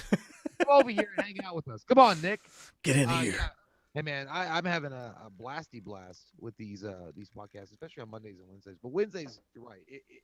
It's right in the good spot. It's right in the good fellas. It seems like all the movie news comes out on Tuesday and Wednesday. Yeah. So it's like the perfect time. Me and Mike are going to be doing this remote thing for a little while longer, just because of craziness in the world. But the good news is the fact that we can literally get together in an instant and do this with you guys. That's awesome. It's amazing. I'm digging it. I like it in the night, and it gives us a little schedule to go by, so that's pretty cool. But guys, thank you all for hanging out with us tonight. It's been fun as always. Love spending time with you guys and doing this shit. Look forward to it all day long, all week long. Tomorrow will be a sad day. We got no live stream, but Friday night. Friday comes soon. We'll have a brand new Friday Night Fights. No clue what to do for Friday Night Fights yet, but we'll figure it out. We'll do something cool. Yeah. All right. I love you, Jay. I love you. Come on. Get on.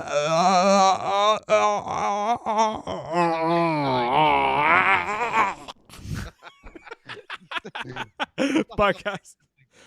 On that note, good evening, good afternoon, and good